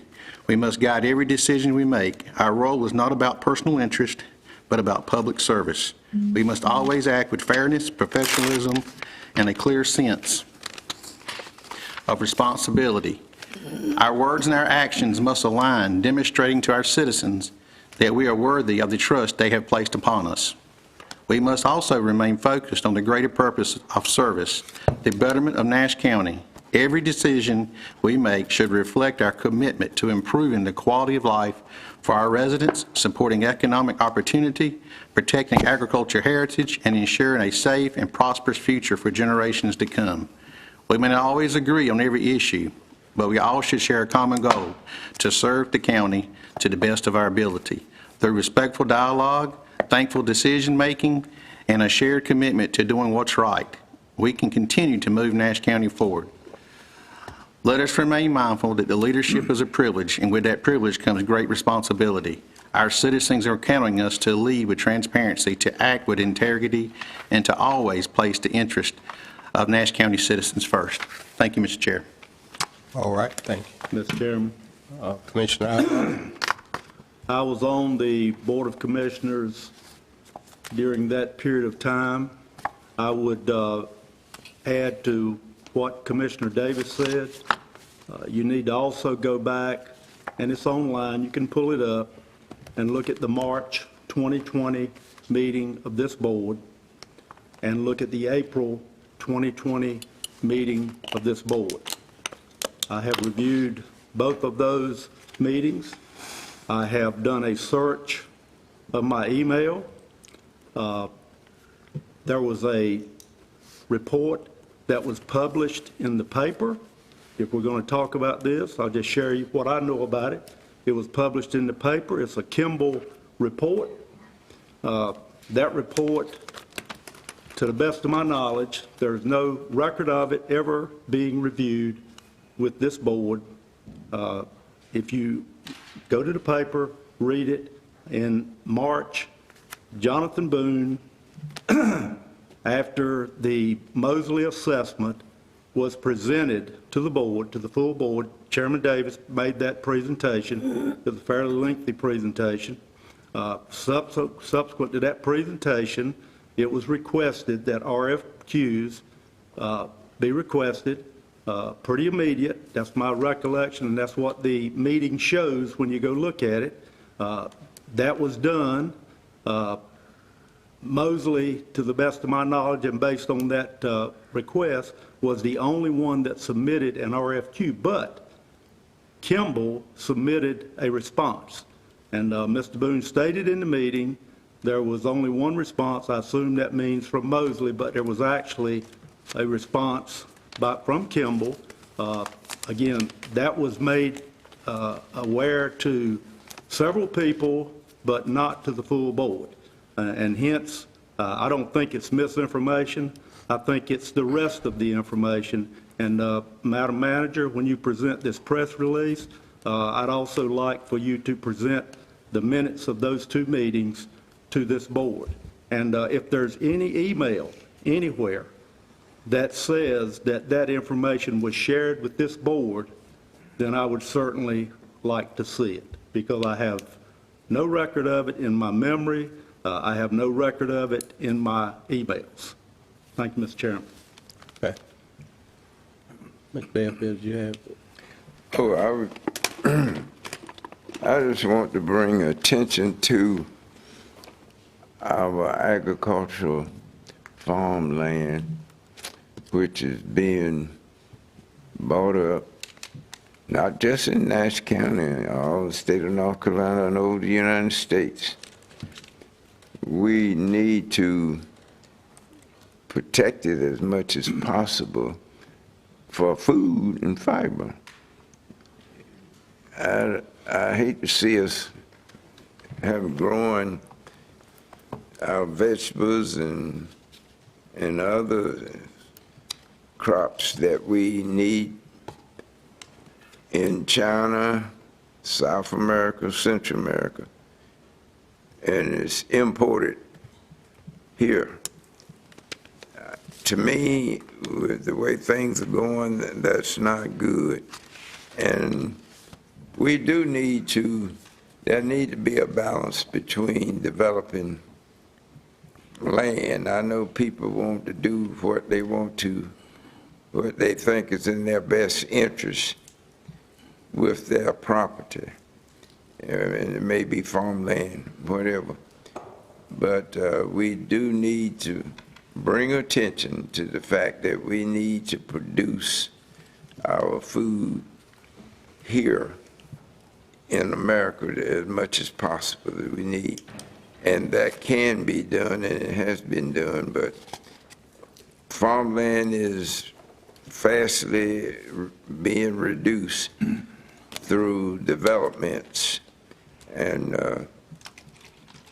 something need to be worked out to the point that we make sure that we have enough farmland to produce the food and that the citizens here in America, in Nash County and North Carolina, and maybe export, and not we doing all the importing.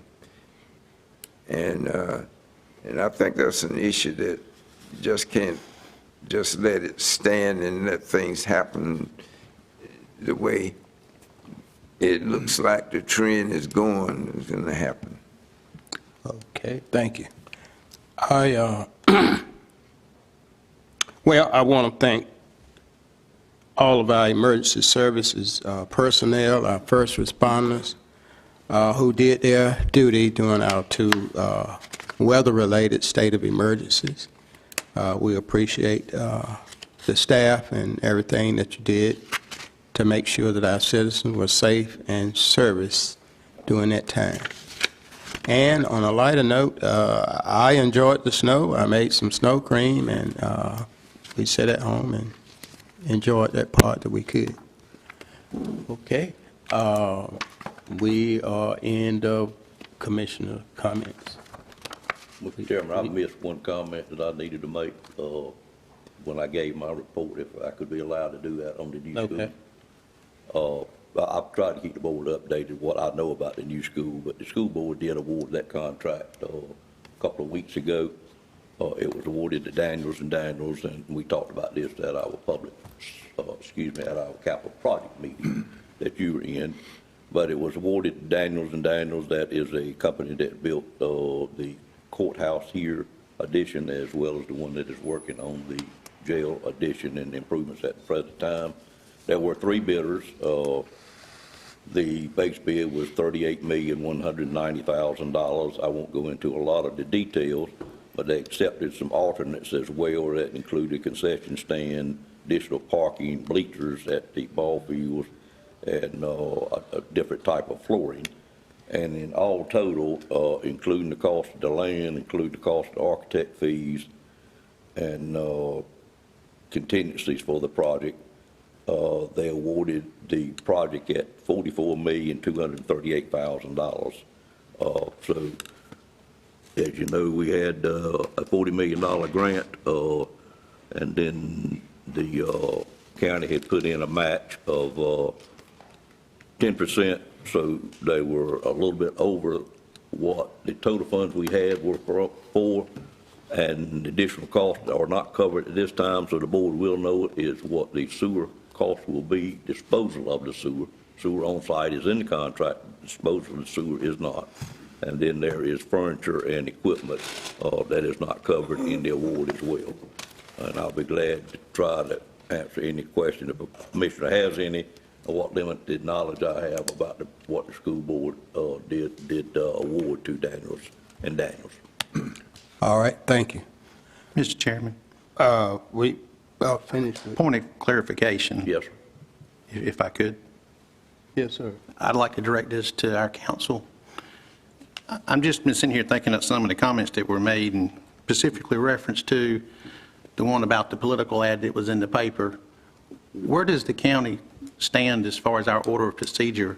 What are we allowed to do and not allowed to do versus county business versus political business? As far as an ad in the paper, if an individual is putting an ad, he needs to make it clear that it's his ad and not the commissioner's. If the board, the whole board votes on an ad, then you can put it in there and say it's the position of the commissioners. And I guess I'll restate it maybe a little differently. Where does the county stand in taking county staff and doing research and spending time to combat a political ad versus it has nothing to do with the county business? I don't have an answer to that. I mean, that's a hypothetical, it seems to me like. Well, that's not as per Commissioner Davis' request just a few moments ago. He asked the county manager to send out something, clarification, disinformation, but it's a political ad that he's referring to. So it's not hypothetical, it's reality. Well, What we're going to do is we will ask the attorney to research that, get with the county manager, and then we will move forward. Thank you, Mr. Chair. That Chairman, ends- I need to say I that- made no that- reference to a that- political ad. That ends the Understand? commissioner's comment section. We all had our opportunity. Thank you, sir. We will now move to item number 26, the county manager's report.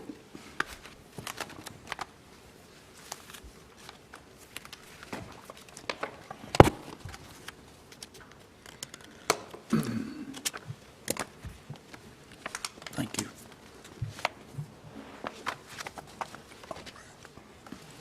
Thank you, ma'am. Good morning again. Good morning. I actually have some slides for you today, and I apologize, we didn't have a break, so I will grab those off of the printer when we go into closed session and provide you with the slides that I'm going to present to you today. Okay.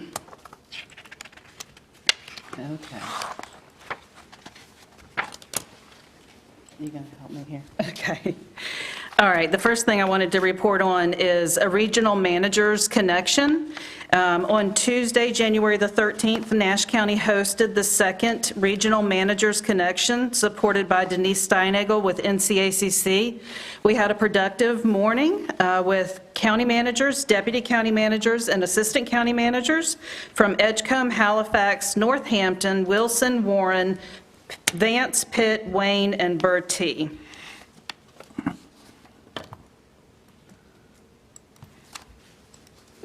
Sorry.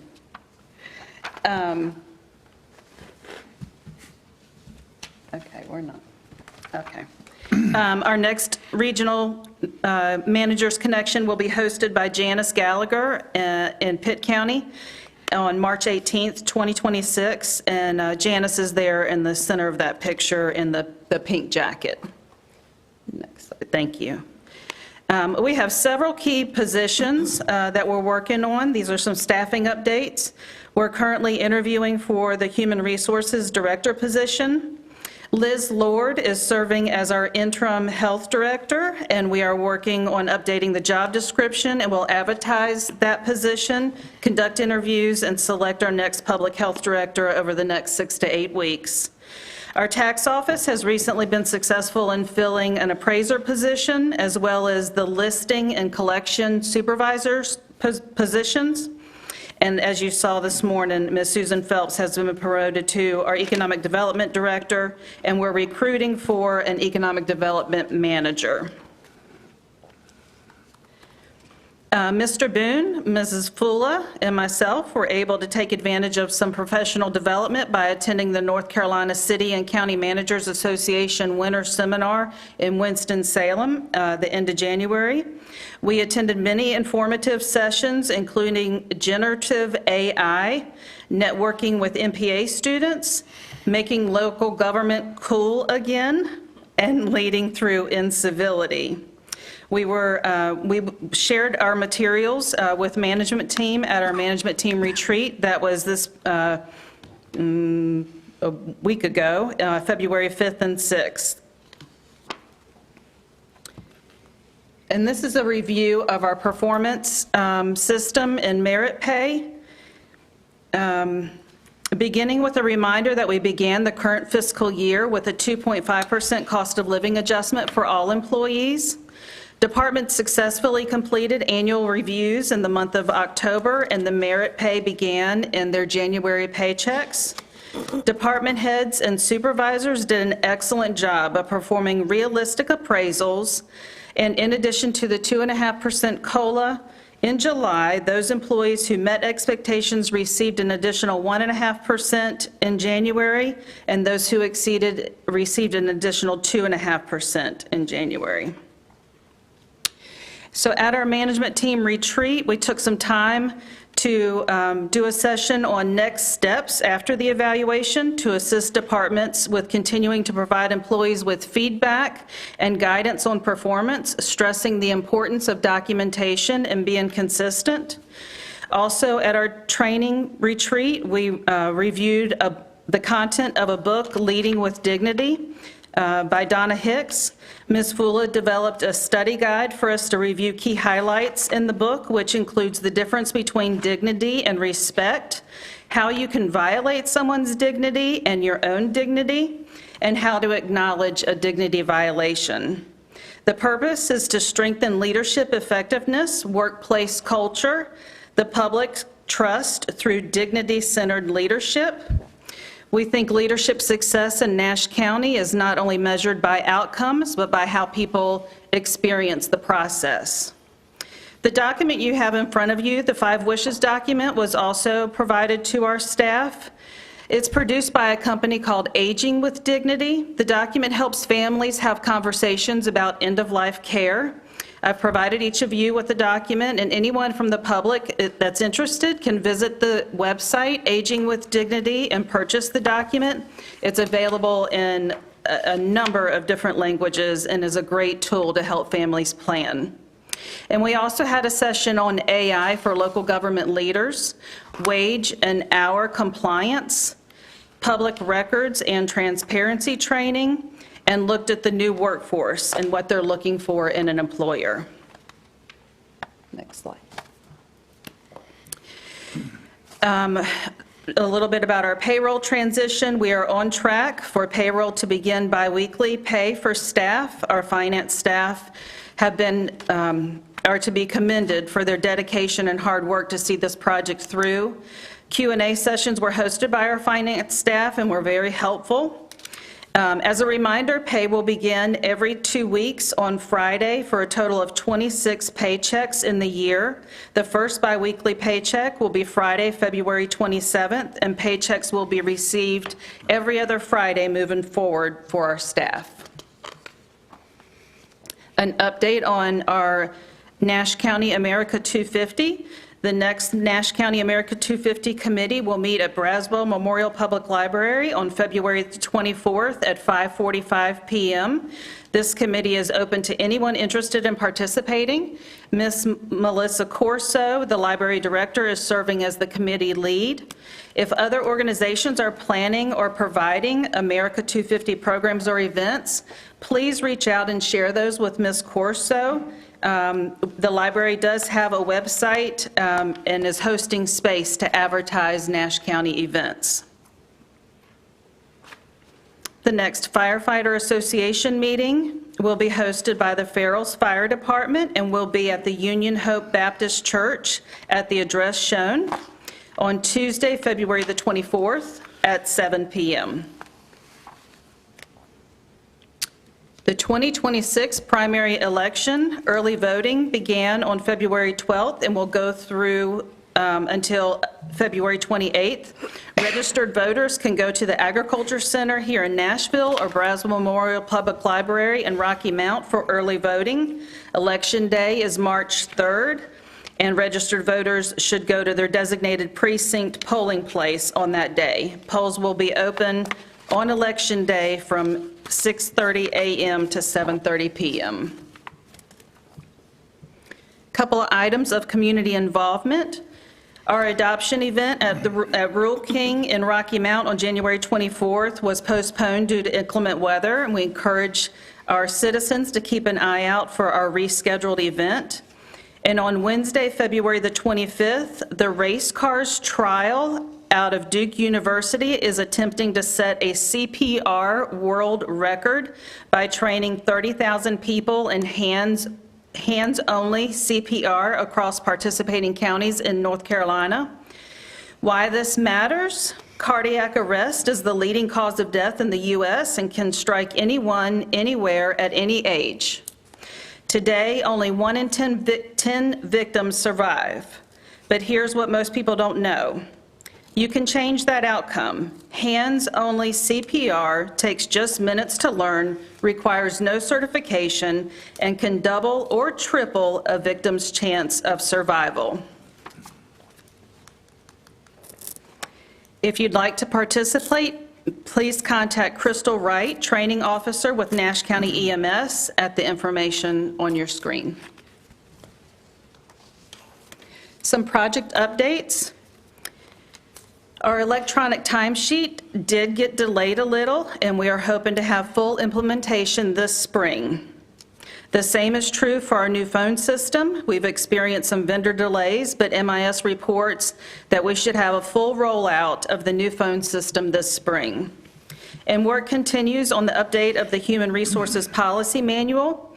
We are working to make sure there is consistency from one policy to another, ensuring our policies follow the most current laws, and that we're working to streamline our processes. Some more project updates. We have engaged the services of Mr. David Hill to evaluate our human services positions. This is part of our ongoing attention to employee salaries and to help Nash County offer competitive salaries. And it's my understanding that a new ambulance will be placed into service this month. To provide the full board with some information about damage that was done here in the administration building. The rooftop unit over the Register of Deeds had a hot water coil freeze and burst sometime during the most recent snow and freezing event. Water from the unit traveled from the roof down through the 3rd floor, our Register of Deeds, 2nd floor, our tax office, and to the 1st floor where we stored finance records. ServPro was called in and work began to dry out the building on Tuesday, February the 3rd, when we had discovered that the damage had been made. So the damage in the Register of Deeds office, as you can see from these photos, the register, 95% of the carpet will need to be replaced and some wallpaper replacement will be required. Several staff members are working out of shared spaces in our Human Resources office at the current time. In addition, HVAC and insulation replacement along the ceiling and tile replacement will be necessary. There were documents that got wet, along with finance documents on the 1st floor that got wet, and on the right-hand side of your screen, that is a room that has been created to dry those documents out. To complete all of the work that needs to be done, we will need to vacate staff, furniture, and files. The contractor is estimating up to 30 days to complete. We will have to repurpose the wellness room on the 1st floor to set up a space for customers to access our registered deed services during this time.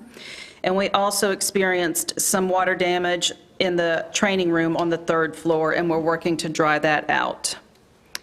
In our tax office, it was affected as well, and you can see by these photos on this is their internal hallway, as well as this space used to store records and an office on the back hallway.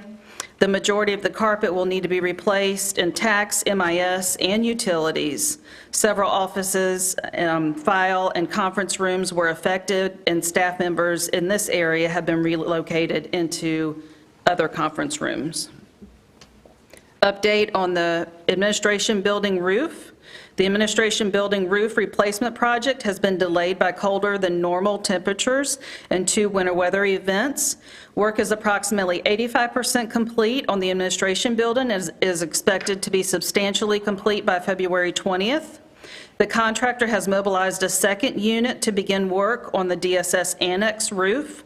Work began on February the 9th and is approximately 30% complete, with substantial completion expected by February the 28th. A change order will be presented at the March 2nd meeting to address additional labor and materials required due to several roof leaks and the extension of the contract time by 15 days to March 27th. The courthouse exterior project renovations are well underway. All masonry has been removed and insulation installed. Masonry repairs are approximately 90% complete on the Washington Street side of the building, and work is expected to transition to the west side of the building closest to the sheriff's office next week. Roofing replacement on the west side of the courthouse is underway. Windows are expected at the windows are expected to start arriving on March 31st. A change order and a personnel lift will be in the courthouse to assist with access to the clerk of court's office has been submitted and will be presented to the Board of Commissioners for consideration at the March 2nd meeting. Substantial completion is expected on or before September 21st, 2026. Our Med Park project is approximately 35% complete. We have processed 3 payment requests through the end of January 2026, totaling $1,060,000. The contractor is currently working on mechanical, electrical, and plumbing work, and hanging and finishing drywall. Substantial completion is expected on or before August 31st, 2026. For our senior center expansion, work on the senior center expansion continues with efforts to focus on completing the utilities and under-slab work required prior to pouring the concrete slab for the 6,700 square foot building addition. Weather permitting, the contractor expects to pour the slab this week. Although weather has been an issue, the project remains on schedule with substantial completion expected on or before March 12th, 2027. Some completed capital projects is the lighting at the Nash County Miracle Park at Coopers. That has been completed. This addition to our facility will greatly enhance our citizens' experience at this park, as well as expand the usable time of these facilities. For our opioid settlement project, the opioid settlement project placed a kiosk at Braswell Memorial Public Library to make health-related and personal hygiene items available free of charge to our citizens. This is a soft launch, and some final touches will be made to the informational website, and then we will be able to send out a press release and officially roll out and advertise this public health kiosk. A couple of grant announcements. Our grants and intergovernmental team has had several successes recently. First, for the second year in a row, they've secured a $20,000 grant for our Veterans Services Office. The money will be spent to enhance advertising and public relations to connect more veterans with essential services, to provide professional development and training for our 2 certified veteran officers, and to optimize service delivery and create a veteran-centered environment where a toiletry cabinet can be stocked with essential supplies that can be distributed to address the immediate needs of homeless and transitioning veterans. Nash County was awarded $102,000 from the North Carolina Tobacco Trust Fund Commission. This is a qualified agricultural program project that supports tobacco-related sector, providing an outdoor classroom to serve as a dedicated space for agricultural and environmental education. We will construct a 20 by 44 foot building, a 20 by 44 foot outdoor classroom to support programs led by the Nash County Cooperative Extension and the Nash County Soil and Water Conservation District, offering hands-on learning experiences, workshops, and community events. We anticipate completion of this project by September of this year. And we're pleased to announce that Nash County is the recipient of a community-based grant initiative for the North Central Prosperity Zone.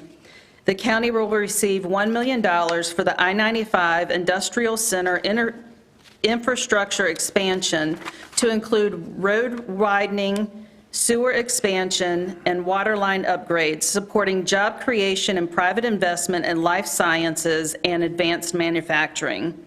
The total cost of this project is $3.5 million, and we have submitted a grant request to the Federal Economic Development Administration for the remaining $2.5 million. A reminder for your small commissioner work session. We will have a small commissioner work session on February 26th to discuss health insurance with the board, and I will send an agenda out Monday, February 23rd for those meetings. The budget season is underway, and we have budget meetings scheduled with all of our departments the week of March the 9th and the March 16th and 17th. Department heads and support staff are doing a good job of meeting budget deadlines, and I want to thank them for their hard work. The audit is complete. The audit presentation is being planned for the Board of Commissioners meeting in March. I'd like to add that the preliminary findings that were shared with me are positive, and I would like to recognize our finance team. This group of professionals has done outstanding work for Nash County. If you will recall, they faced a number of challenges over the past year. They've been short-staffed most of the year. They've been without a director, and then onboarding a new director and making numerous corrections to ensure that our audit was good. All of this good work was done while we retired a seasoned payroll professional, and we decided to move payroll to biweekly and are working on electronic timesheets. This is a group of intelligent, dedicated, and competent professionals that I'm very proud to have on our Nash County team. They've done and will continue to do an excellent job for us. And congratulations to our Janice Evans. Janice received approval for her recertification as North Carolina Master County Clerk from the North Carolina Association of County Clerks. Designation has been approved and is valid for 3 years.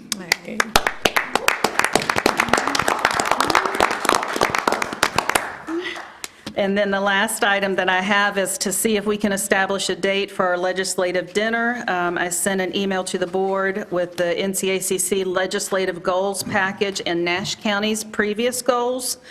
In that email, I asked the board about either Monday, March the 16th, or Monday, March the 23rd. And I'd like to hear from the board at this time if either of those dates will work.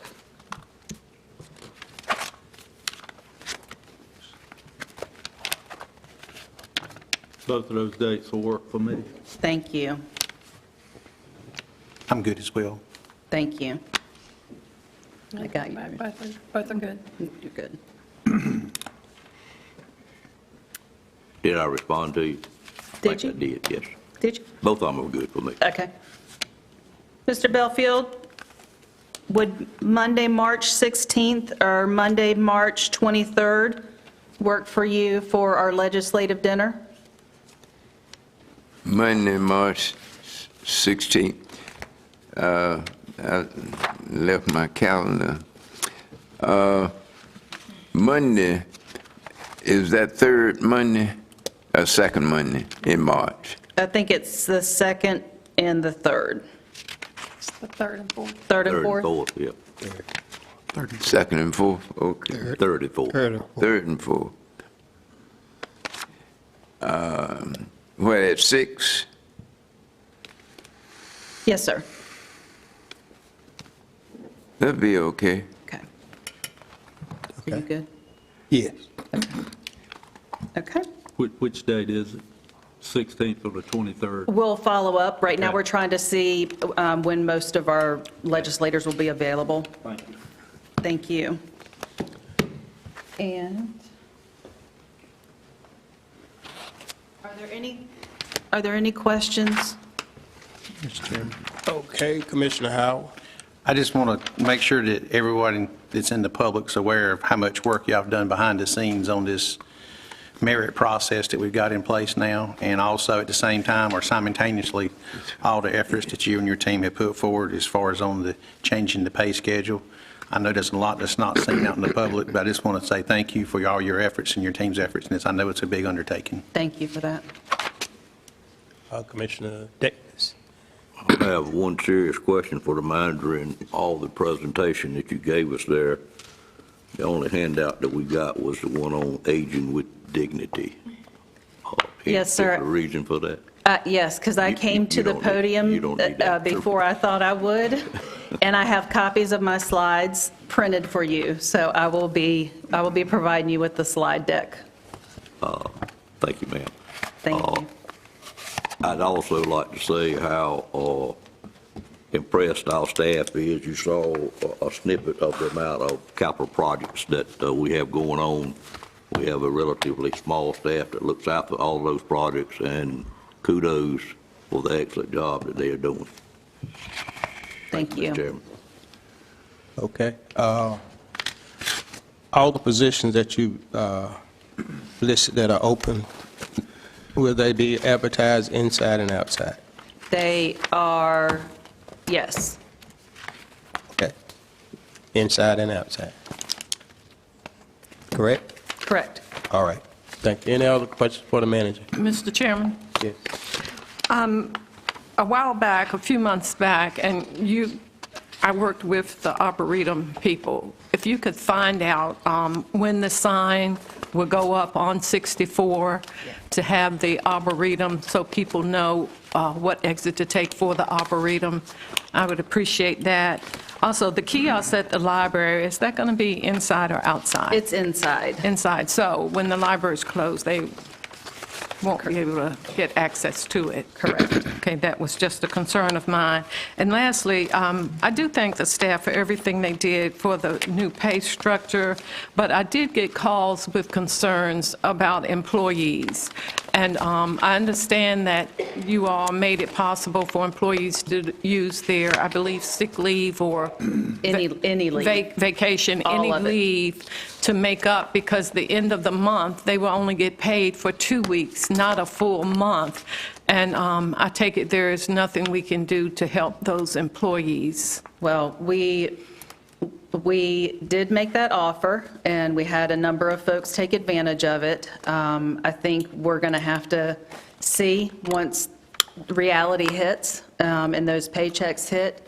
Another thing that we did offer was for people to use shared leave for that situation, but we will continue to monitor it as we Okay. move forward. Okay, it was just a concern. Yes. Thank you. Thank you.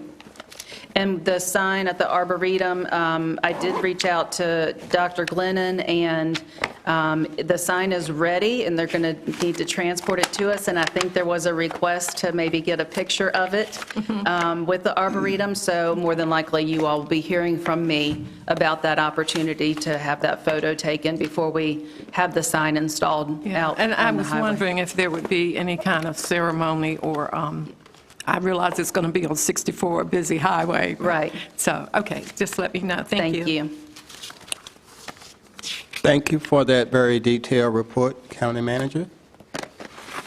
And I believe now, if there's nothing else, Yeah. we're on item number 27. Well, I do want to turn it over to Mr. Boone. He's got a couple of updates for the board as well. Okay, all right. Won't you get your money's worth today? So first item I wanted to update the board on, we talked about capital projects. As you're aware, we continue to see quite a bit of development within the county, and want to make the board aware of one project that we are working on in conjunction with the City of Rocky Mount.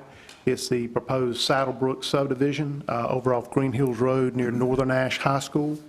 And the reason I bring this to your attention, I believe we've made reference to this before, but the county, the town of Nashville, and the city of Rocky Mount have a service area map that was developed prior to my tenure here with the county that kind of outlines how all three entities would develop their utility system and try to keep us from, make sure that we're thinking about how these systems will grow and keep us creating problems for each other. And this particular project, Saddlebrook, is over on Green Hills Road. This is an excerpt from that service area map that I just referred to. And the blue X there just north of Green Hills Road is where the next two phases of this Saddlebrook subdivision is located. And you may have, if you've been over near Northern Ash High School, you may have seen some recent development there and development of what I believe is Phase 2 of that subdivision. But Phase 3 and 4 are in a portion of the service area that was annexed into the city of Rocky Mount, but remains within the service area of Nash County. And with the development proposed within the city of Rocky Mount, the city of Rocky Mount would require that the developer provide fire protection, and we've talked about fire protection in the county's water system before, and also sanitary sewer service. But again, this area is in the county's service area boundaries. It's actually on the boundary, but within the limits of the county service area. So I just want to make you aware of that. We're having conversations with the City of Rocky Mount about how best to address this issue.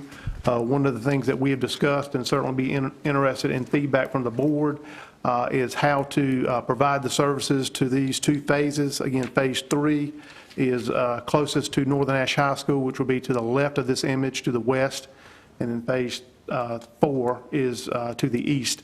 But one option we've discussed is the county tying on to an existing 12-inch water main along Green Hills Road, having the developer construct a water vault similar to what we have on Halifax Road when we develop Phase 1 of the Northern Ash water system. So that would be another point of delivery for the county.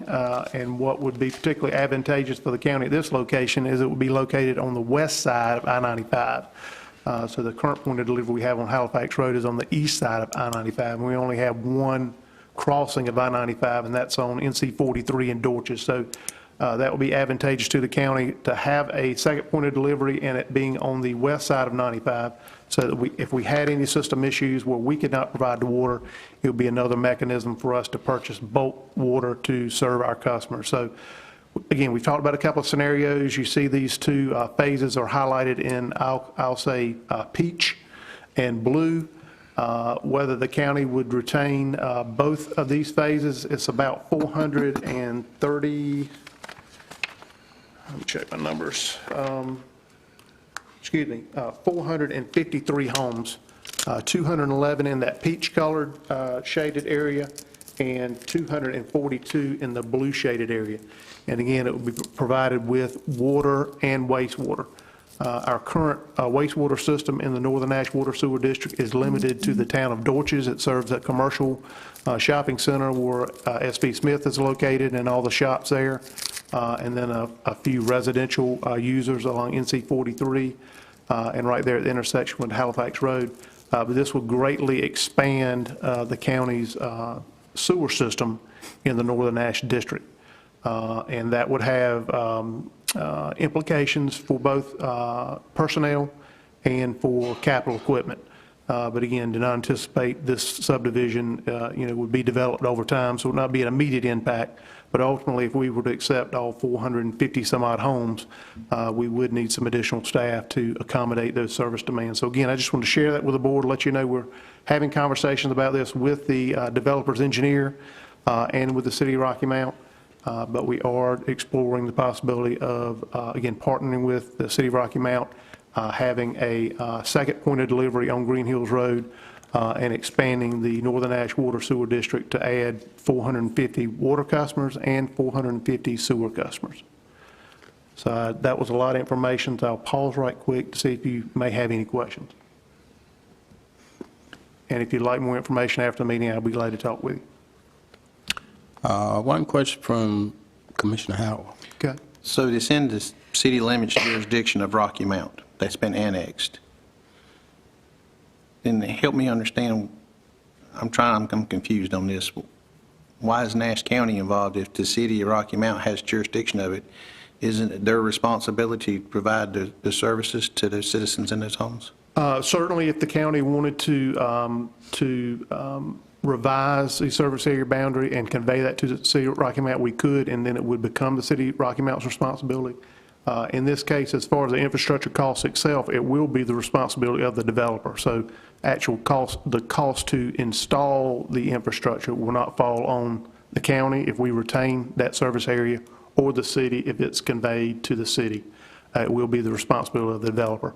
But the other point I would make is the service area map that I referred to doesn't always, certainly most of the service area on the map will follow jurisdictional lines, but those have changed over time. So it's again about where infrastructure is and how to kind of plan for that accordingly, so that all three entities can be as efficient with any projects initiated at the jurisdictional level. But in this case, with a proposed subdivision, the cost of the infrastructure would be borne by the developer. But again, we could cede that service area to the City of Rocky Mount. The developer would still provide the infrastructure, and then Rocky Mount would be responsible for maintaining it. But the water and the sewer, even if we make decisions on this, is still coming from Rocky Mount, correct? In this case, it would, because they want the higher volume and pressure. So again, we have wholesale contracts with the city now to serve, because again, all of our wastewater systems discharge to the city of Rocky Mount, because they provide the treatment. Right. So we provide the collection, we discharge to the city of Rocky Mount, they provide the treatment, and then they bill us as a wholesale customer. And the city provides wholesale water and sewer services to both counties and about 7 different jurisdictions. So again, it would be a revision of our current wholesale contract to basically increase the volume that we're allocated if, again, we retain this area and serve both phases of this subdivision. So are our utilities cheaper or the same or more expensive than the city of Rocky Mounts? So currently, we are limited. We cannot charge less than the city of Rocky Mount on water or sewer. That is a requirement of our wholesale contract. So we would charge more for water and sewer than the city would. So I guess I'm asking for benefits for us to do this. Otherwise, we're going to penalize the citizens and charge them more for their services, right? They would pay more as a county utility customer than they would as a city utility customer because of the wholesale contracts and the stipulations in the contracts. So is there benefits that if by us doing it, it benefits the citizens to offset that? The benefit to the county is it would diversify our utility system. It would give us more utility customers and allow us to expand, particularly the sewer system, where now we have a sewer system that relies on about 20 sewer customers in the Northern Ash District. So it would give us the ability to add some manpower and some personnel to better serve the customers we have, and also to serve the additional customers that we take on with these additional customers. Thank you, sir. Okay. Thank you for the information. I have one more item, and this will be quick. The other item is the Southern Ash Regional Wastewater Treatment Plant. You may recall I've made a couple of reports to the board, just kind of updating you where we are on that project. I did have a brief conversation with the engineer assisting us on that project, the Wooten Company, and as I had reported to the board previously, permitting for that project has been a bit of a challenge, particularly because the town of Spring Hope's wastewater treatment plant is upstream of the proposed site that we were looking at on 581 at the Tar River. So we're going to have a meeting, we're going to schedule a meeting this week to talk about some alternatives moving forward, and then we will reconvene our steering committee so we can wrap up that planning study and that report. So just want to let you know we are working on that, but we have run into some issues with our efforts related to permitting with the Department of Environmental Quality. Again, we're going to talk about some alternatives, reconvene the steering committee, and then hopefully we'll be able to wrap that project up. Okay, thanks for those staff reports. I think we are now on agenda item 27, a closed session.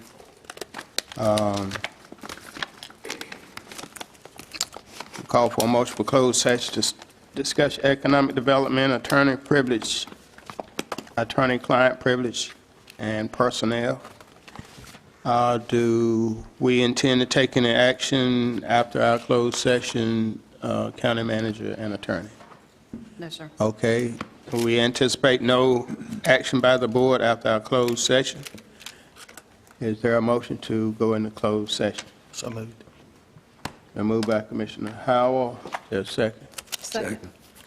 Second by Commissioner Leggett that we go into closed session. Any discussion? All in favor of the motion, let it be known by saying aye. Aye. All right, motion carried.